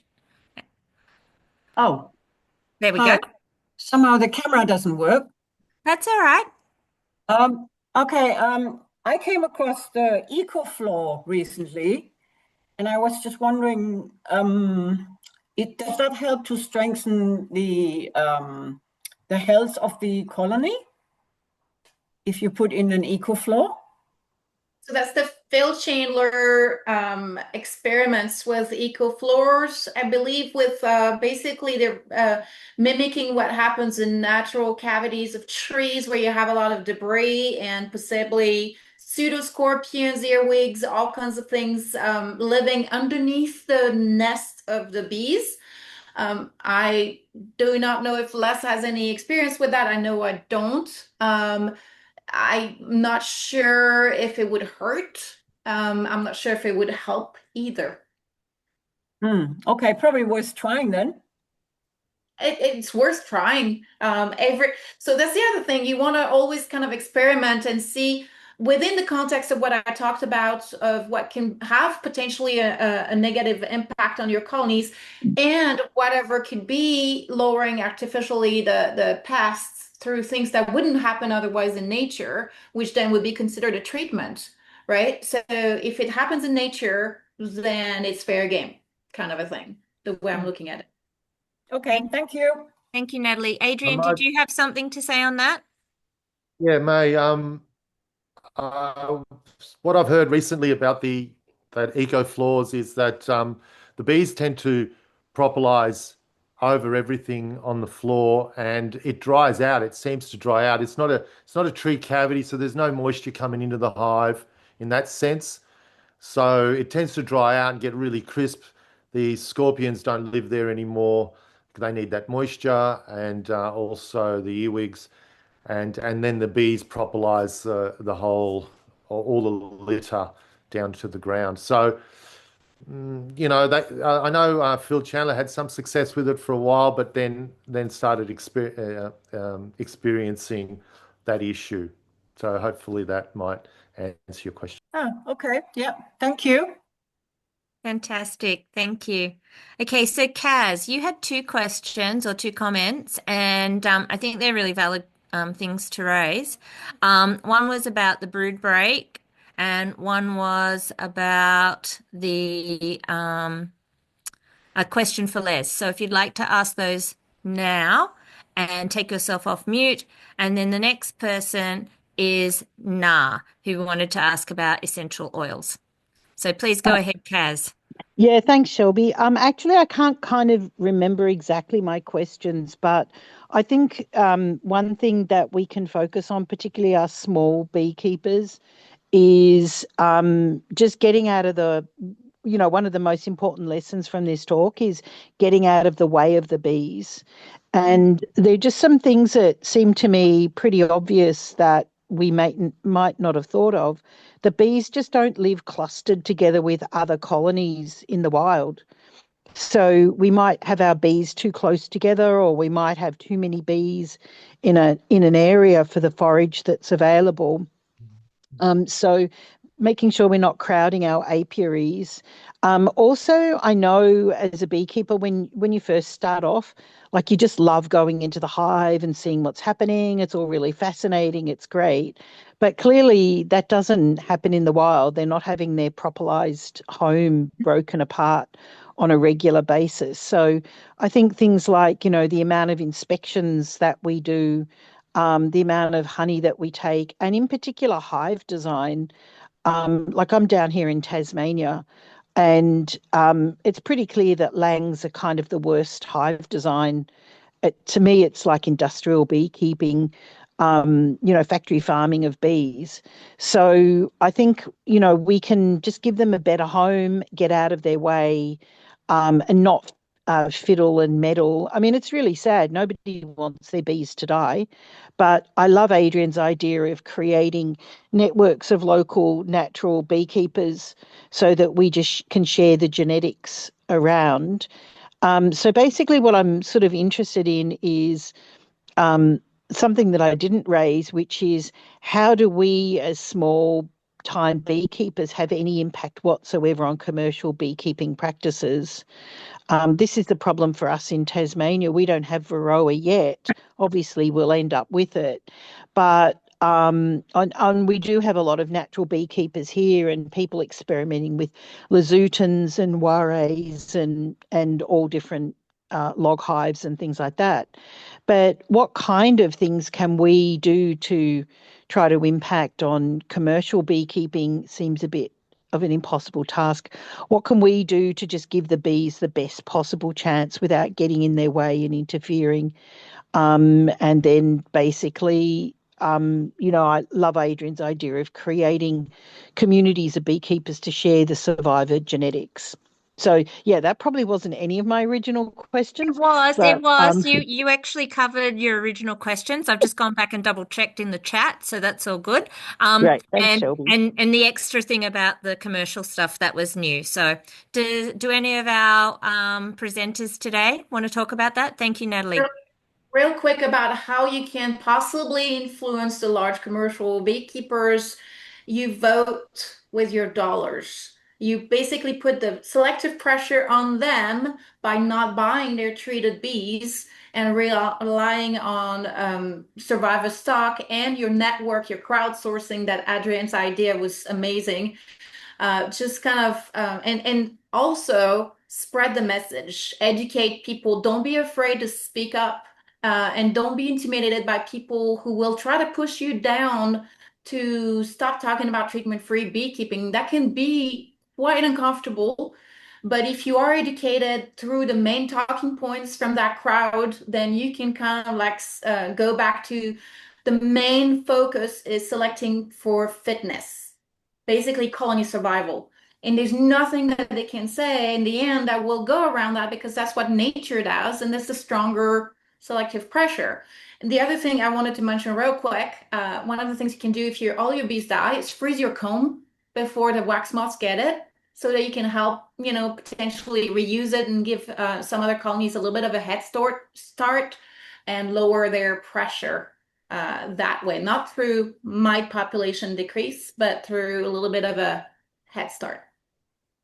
Thank you, Nathalie. That's a good tip for everybody about freezing your comb.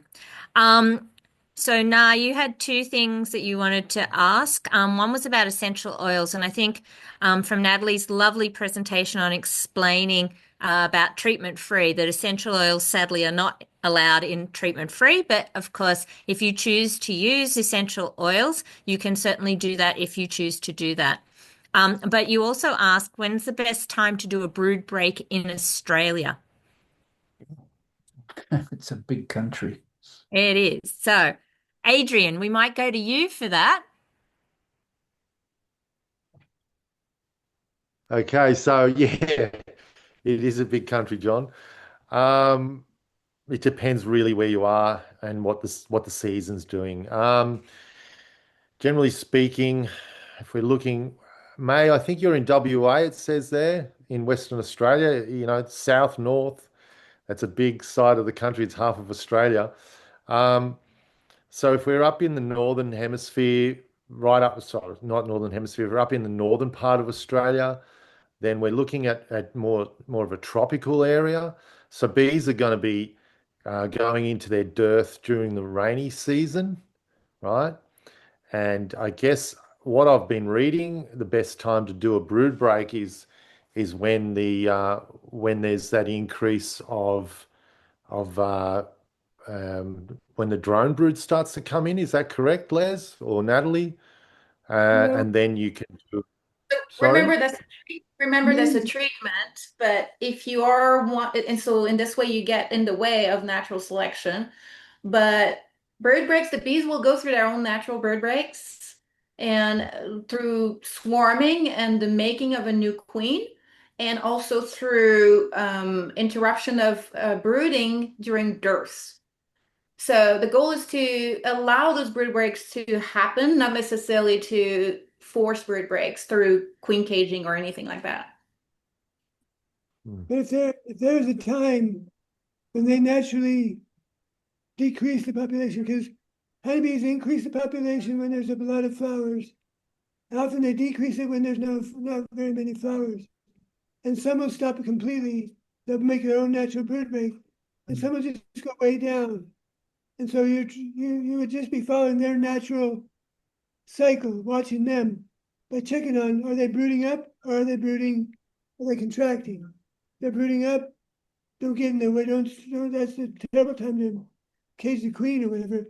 They're naturally contracting, they're doing it on their own. You may want to help them a little bit if you're just trying to get a few to survive, or you just keep reading from those that do it on their own. They contract a lot when when there aren't any flowers. Like during the rainy season, a contraction, that's going to hurt the mites a lot because less and less brood is being raised. There's fewer places for the mites to reproduce. And they're doing it the bees are doing it on their own for the most part. And if you really felt like you wanted to intervene, that would be the time to enforce it even a little more, but mostly hope it does it on its own. Thank you for that, Les. Now we're going to go to Shu and then to Carolyn. Shu wanted to talk about what sort of percentage one would expect with mites for losses. And so, Shu, do you want to actually ask your question? And then Carolyn had two, one on small hive beetle and what to do once you've lost your hive. How do you select for genetics if there are no bees? So, Shu, do you want to take yourself off mute and ask your question? I've had my question someone else. Very much. Can you just say that again, Shu? It broke up badly. I've had my question answered. Thank you. Thank you. Thank you, Shu. Okay, Carolyn, you had two questions, as I said, one about small hive beetle and one about selecting from genetics if there are no bees to select from. Do you want to take yourself off mute and ask that question?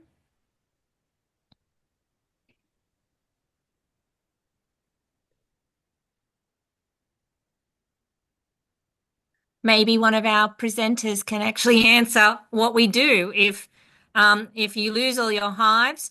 How do you select strong genetics? Catch swarms. Yeah. Thank you. Too. And there's been a lot of experience where people have lost their hives from their hives weakening and becoming vulnerable, and then small hive beetle having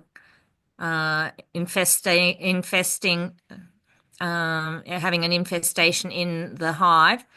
And sadly, we're just going to have to live with it, I think, at this point. There's no real solution to that. Do any of our presenters have any comments on that?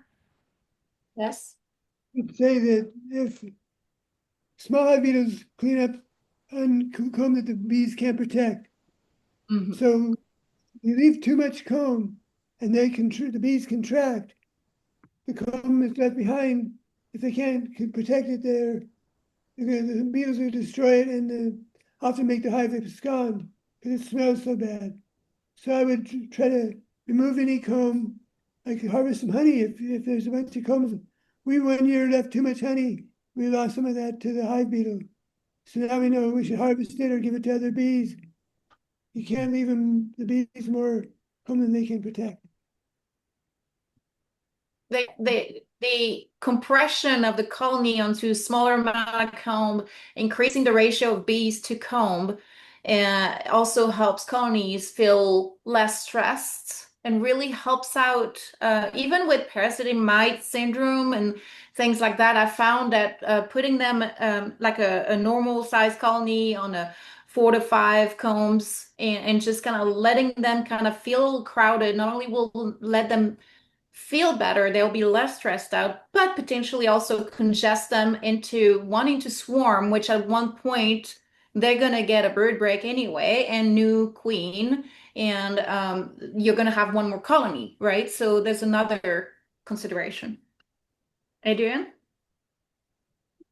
Yeah, what we're noticing here in Australia is, a lot of people's colonies are getting weakened by the Varroa, and then yeah, of course, beetle kicks in or wax moth kicks in and then wipes the colony out.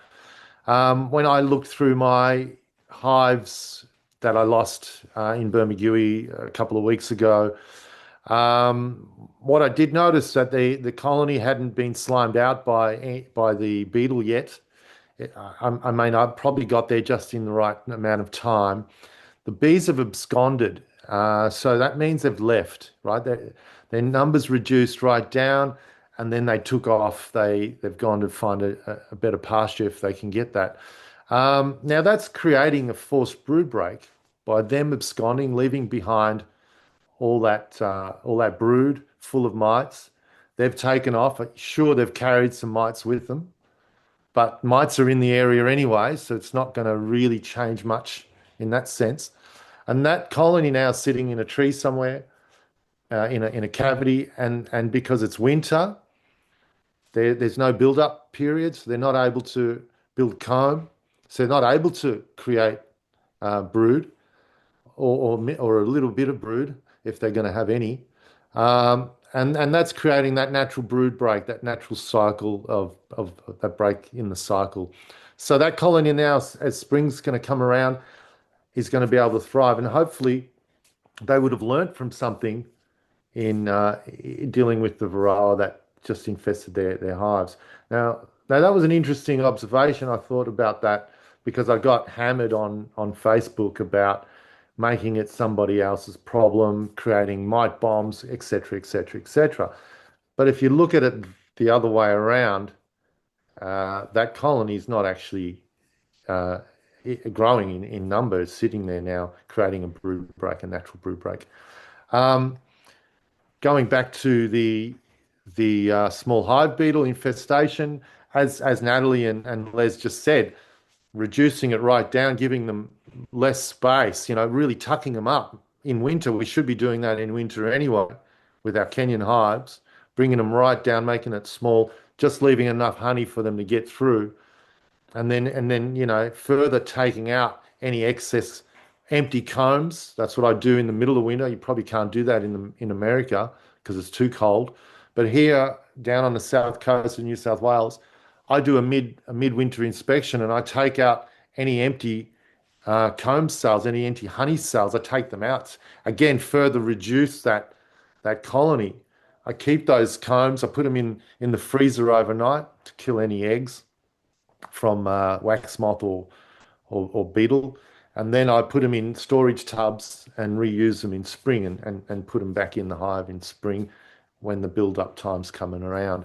So again, yeah, reducing, keeping it nice and cozy and tight. The bees really like that. They actually like that.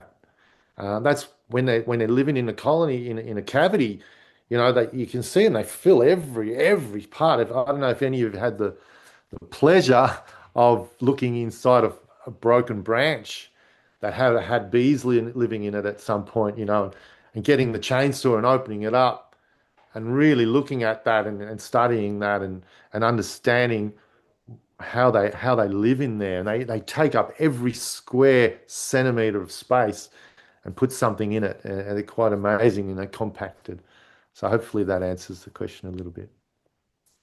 Okay, so Carolyn, has everything been answered for you? I'm hoping so now at this point.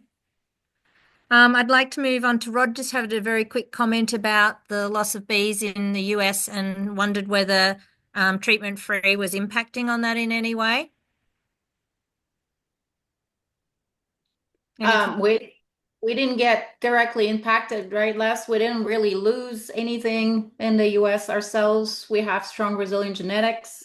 A lot of the commercial beekeepers that were really hit hard either had nutritional issues, meaning increased stressors that kind of threw the colony below the thriving threshold, the vitality threshold, or they were taking their bees to almond pollination and we're doing migratory beekeeping that exposes the bees to a lot of stressors and pesticides, which compounding the effects of any, and some of them were using a lot of treatments that the mites have shown developed resistance to as well. Les?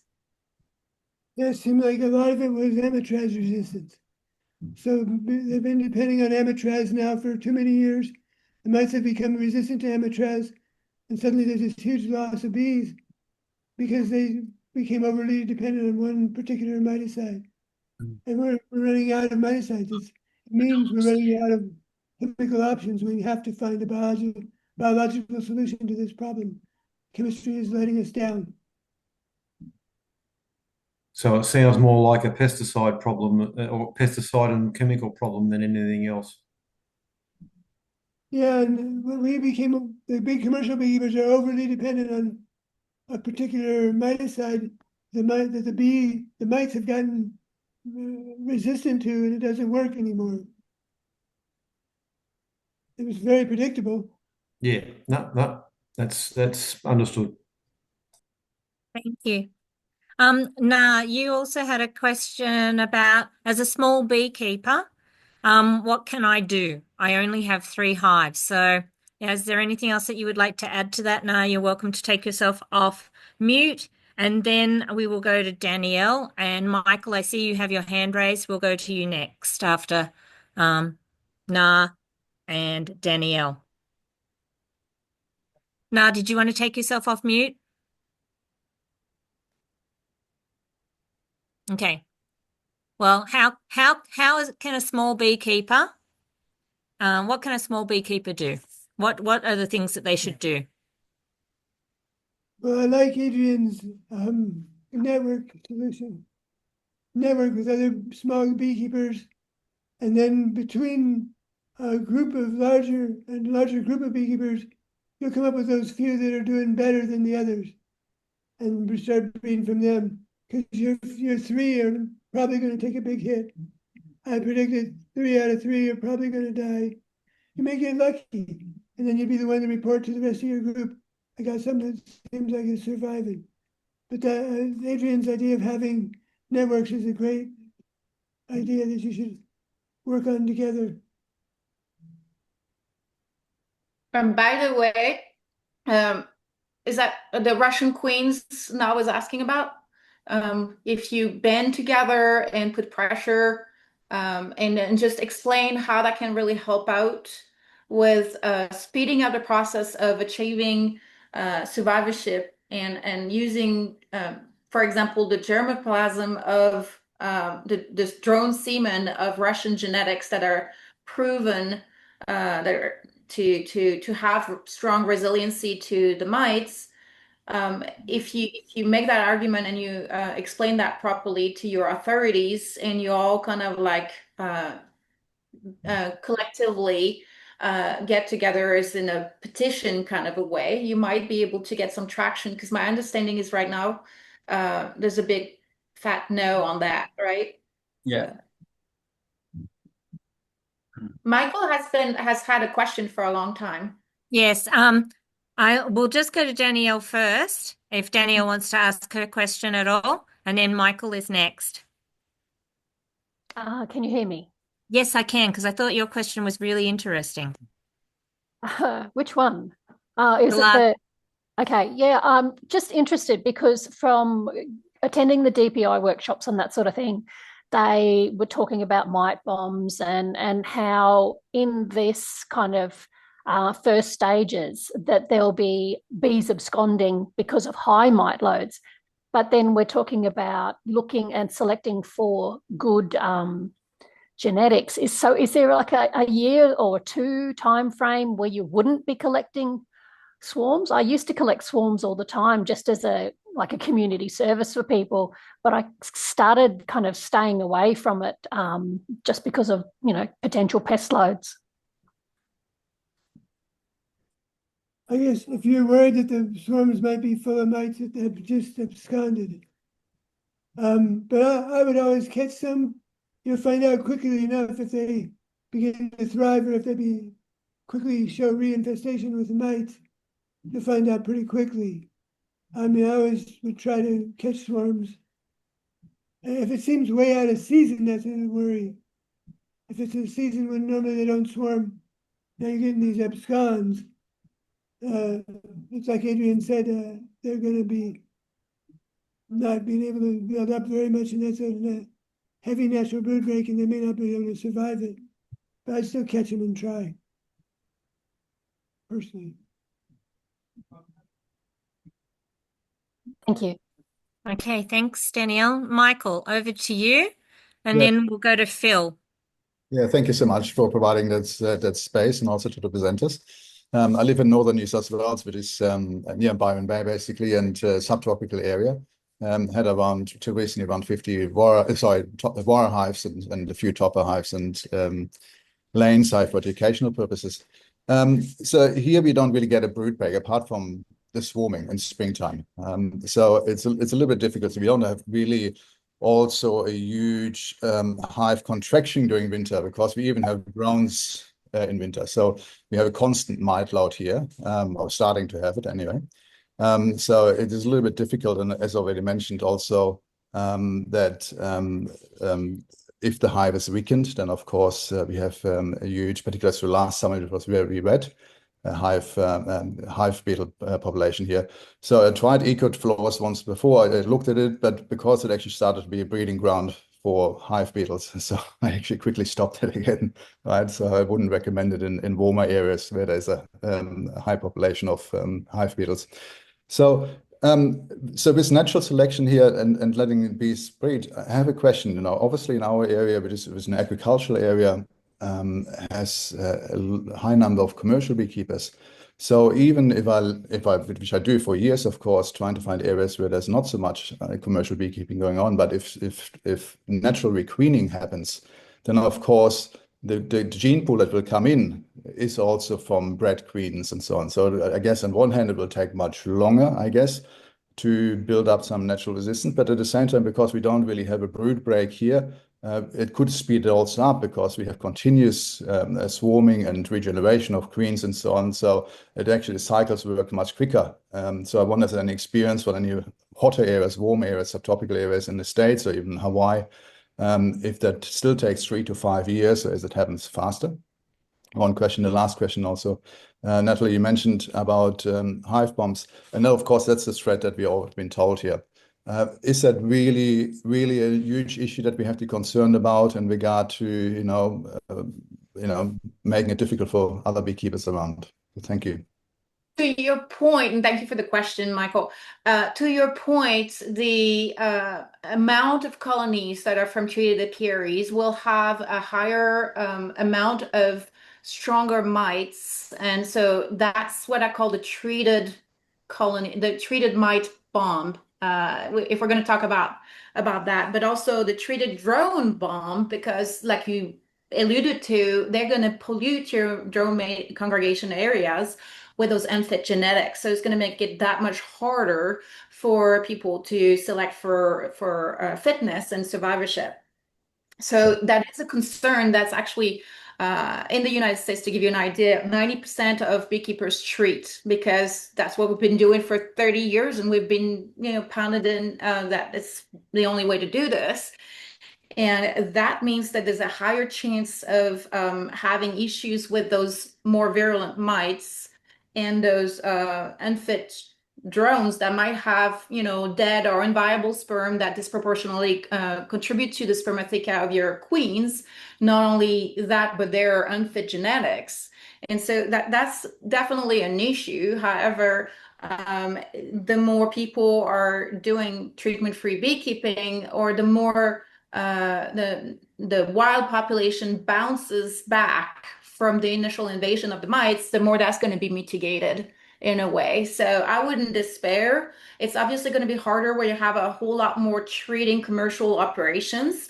But my hope is, there's something to understand as well, is that when you treat a colony, it doesn't mean you have a much higher survival rate than with locally adapted survivor stock when this is established, right? A lot of people lose their bees despite the treatments.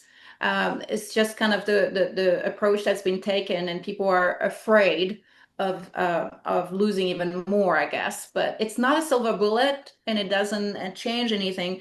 But to your point, yes, that can be an issue if you've got basically a polluted genetic pool in your area. I would just kind of keep sourcing through the local beekeepers.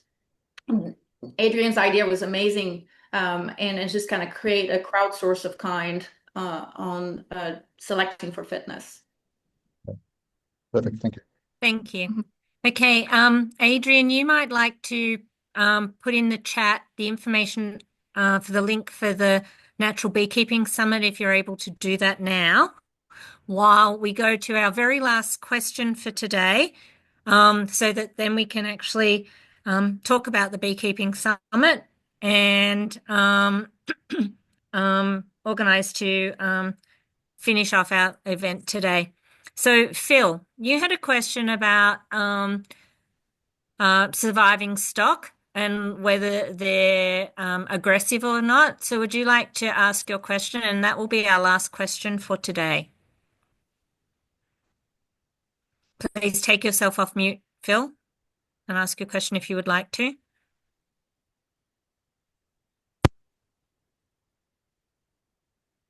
Hello, Phil. Yep, go ahead.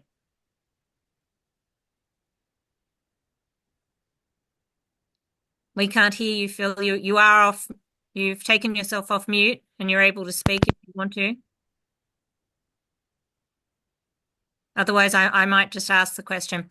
Have you found the surviving stock after 4 to 5 years to still be manageable, not too aggressive? Yeah, I would like to answer that, because that's one thing that was pointed out in that Cuban study, because Cuba is in the area where Africanized bees can be expected to be a problem or whatever. And they're saying that they're very docile bees. I've seen a documentary of Cuban beekeepers extracting honey with an extractor and uncapping in the bee yard with no tent on the back of their truck. And we can never do that. We're in Texas. They're very docile bees. So docile does not have anything to do with treatment free or mite resistant. You can be mite resistant and have very docile, calm bees. They're not related in that respect. It often gets confused, or people think, oh, I need these mean bees because they're mean to the mites. That's not the case at all. And there's no direct correlation between survivorship and strong, resilient genetics and defensiveness.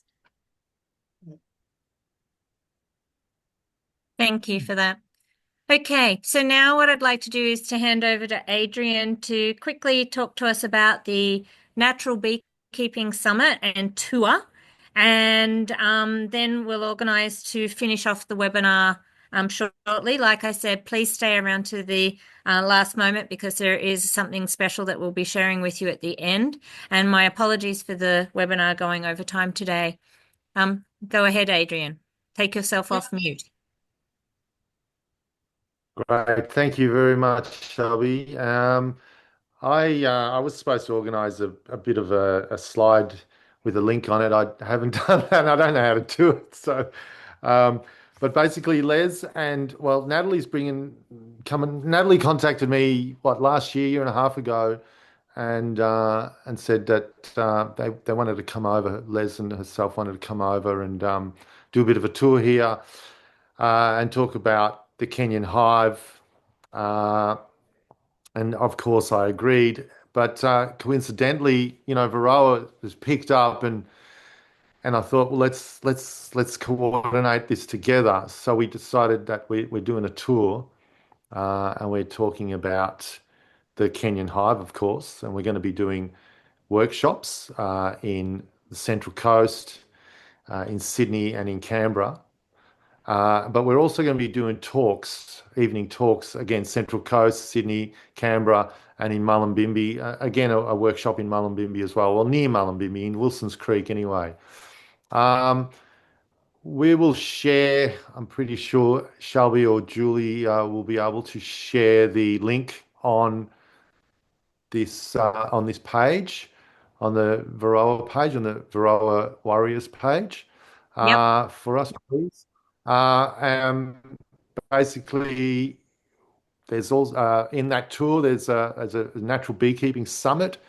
A bunch of natural beekeepers from around Australia. We're all coming together again with Nathalie and Les, and we're going to be doing some workshops and talks over a weekend in Wilson's Creek, which is in the Byron Bay Shire. Highly recommend, if you can get to that, to come along. It'll be a fantastic weekend. Lots of questions answered and lots of talking and lots of discussions, lots of presentations. And of course, if you can't come to that, then try to join us at one of the other locations throughout New South Wales and the ACT. We're going to see if we have some time to get up into Queensland. I'm hoping I can take Nathalie and Les up into Queensland and maybe up to the Sunshine Coast. We're trying to maybe coordinate a talk up there at some point after all those other talks. But I'd like to say thank you very much to Shelby and Julia for organising this talk, this webinar today, and to Nathalie and Les for giving your time to be here and explain all that. It's been really, really fantastic to hear what you've experienced over there. And I think that's the really, really, really important thing for us here at the moment, because everybody's panicking, everyone's freaking out. What do we do? What do we do? How do we deal with this? How do we do this? I get emails every day. I get phone calls every day from people losing their hives.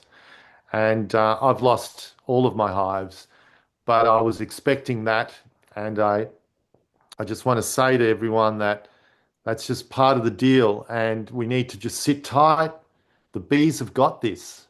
They really have. We need to trust them. Keep trusting them. I know we're not going to have bees for a while in our lives, but it's better to not have bees for a short time than to just get on that bloody chemical treadmill, because that's not something that I want to do. I tell you that. I don't want to support a chemical company. No way. And I don't want to just keep poisoning my bees year after year after year. That's not what it's about for me. I actually care enough for my bees I feel like, to let them go and to start again. And that's what I really want to try to express, that, and try to let people know that I know it might sound and feel hopeless at times through this, but just trust the bees. They've been doing it for millions of years. They really have, and they've got this. They can do it. We've seen it all over the world. We shouldn't be doing what everyone else has failed to do with chemicals. What's the use of that? What's the point of going down that road? I don't see any point. Anyway, thanks very much for your time. Really appreciate all your time for coming on this beautiful webinar. Thanks, Les. Thanks, Nathalie, Julia, and Shelby, and everybody else. Thank you, Adrian. And Nathalie's kindly sharing the information about the events. We'll also put some links in the email that we send out at the end of this event in a couple of days' time. We'll put links in there if people want to access those and see whether they want to register for anything. So we'll organise to do that as well, Adrian. We have a question about the Beekeeping Summit is still going ahead. Is that correct at this stage? Yes? Okay. Still going ahead. Thank you. Please come along. All right. So I would just like to thank Les, Nathalie, and Adrian, and all of our participants today. It was fascinating, and I certainly learned a lot about this method of beekeeping. From Les suggesting that we do searching biological options instead of chemical, and to share the fact that flowers actually make nectar sweeter as they know that bees are coming. From Nathalie, with the classification of what defines a treatment-free method, through to, I absolutely love the spectrum slide to help people understand what the actual difference is. And I really feel as though the year-by-year guide that you gave in that slide presentation, the strategy for that for all of the, first 6 years or so, gives us hope. Good. From Adrian, sharing the information about the Beekeeping Summit and the Australian experiences that he's already having happen at this point in time. Thank you so much. Nathalie, would you be happy to share your slide pack as well so that we could share that with our audience who attended today? Thank you so much. That would be fantastic. Absolutely.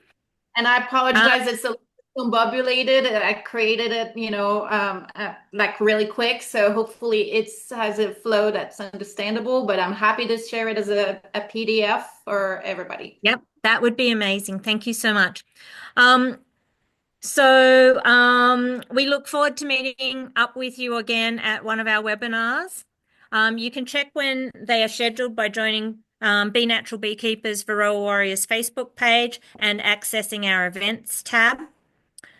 The recording and the chat will be sent out to registered attendees in a few days.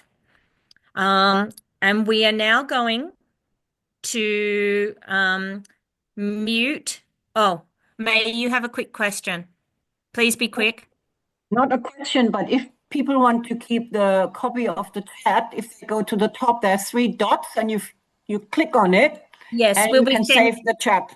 We're actually going to be sending the chat out with the recording. So don't worry, everybody. That will be coming to you shortly, and you'll be able to access that complete chat. We are now going to actually mute all of the participants so that we can watch a 1-minute video from Les.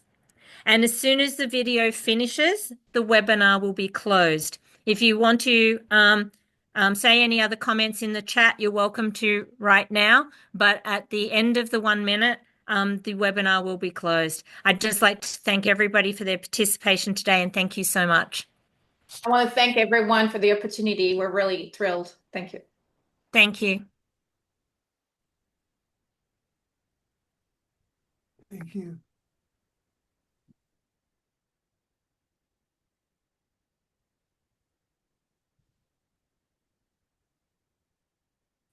Oh, are we having a technical moment? Yes, I think we've gone the whole webinar without a technical moment, and I think now we're having one. So well, we had to have one now. Maybe we can send it out because, yeah, it's saying it won't play it for some reason. Well, that is fine. We'll add that to the pack that we sent out. Yeah. And you'll receive that probably in about a week. Please give us some time just to compile that for you. And you'll have the information about the Natural Beekeeping Summit, the special events on the tour as well, Nathalie's lovely slide pack and Les's slide pack if he's happy to share, and a video which will be hopefully enlightening to you as well. So on that happy note, thank you so much, everybody. We will now close this webinar. Thank you. Thank you. Hope to see you during the tour. Yeah.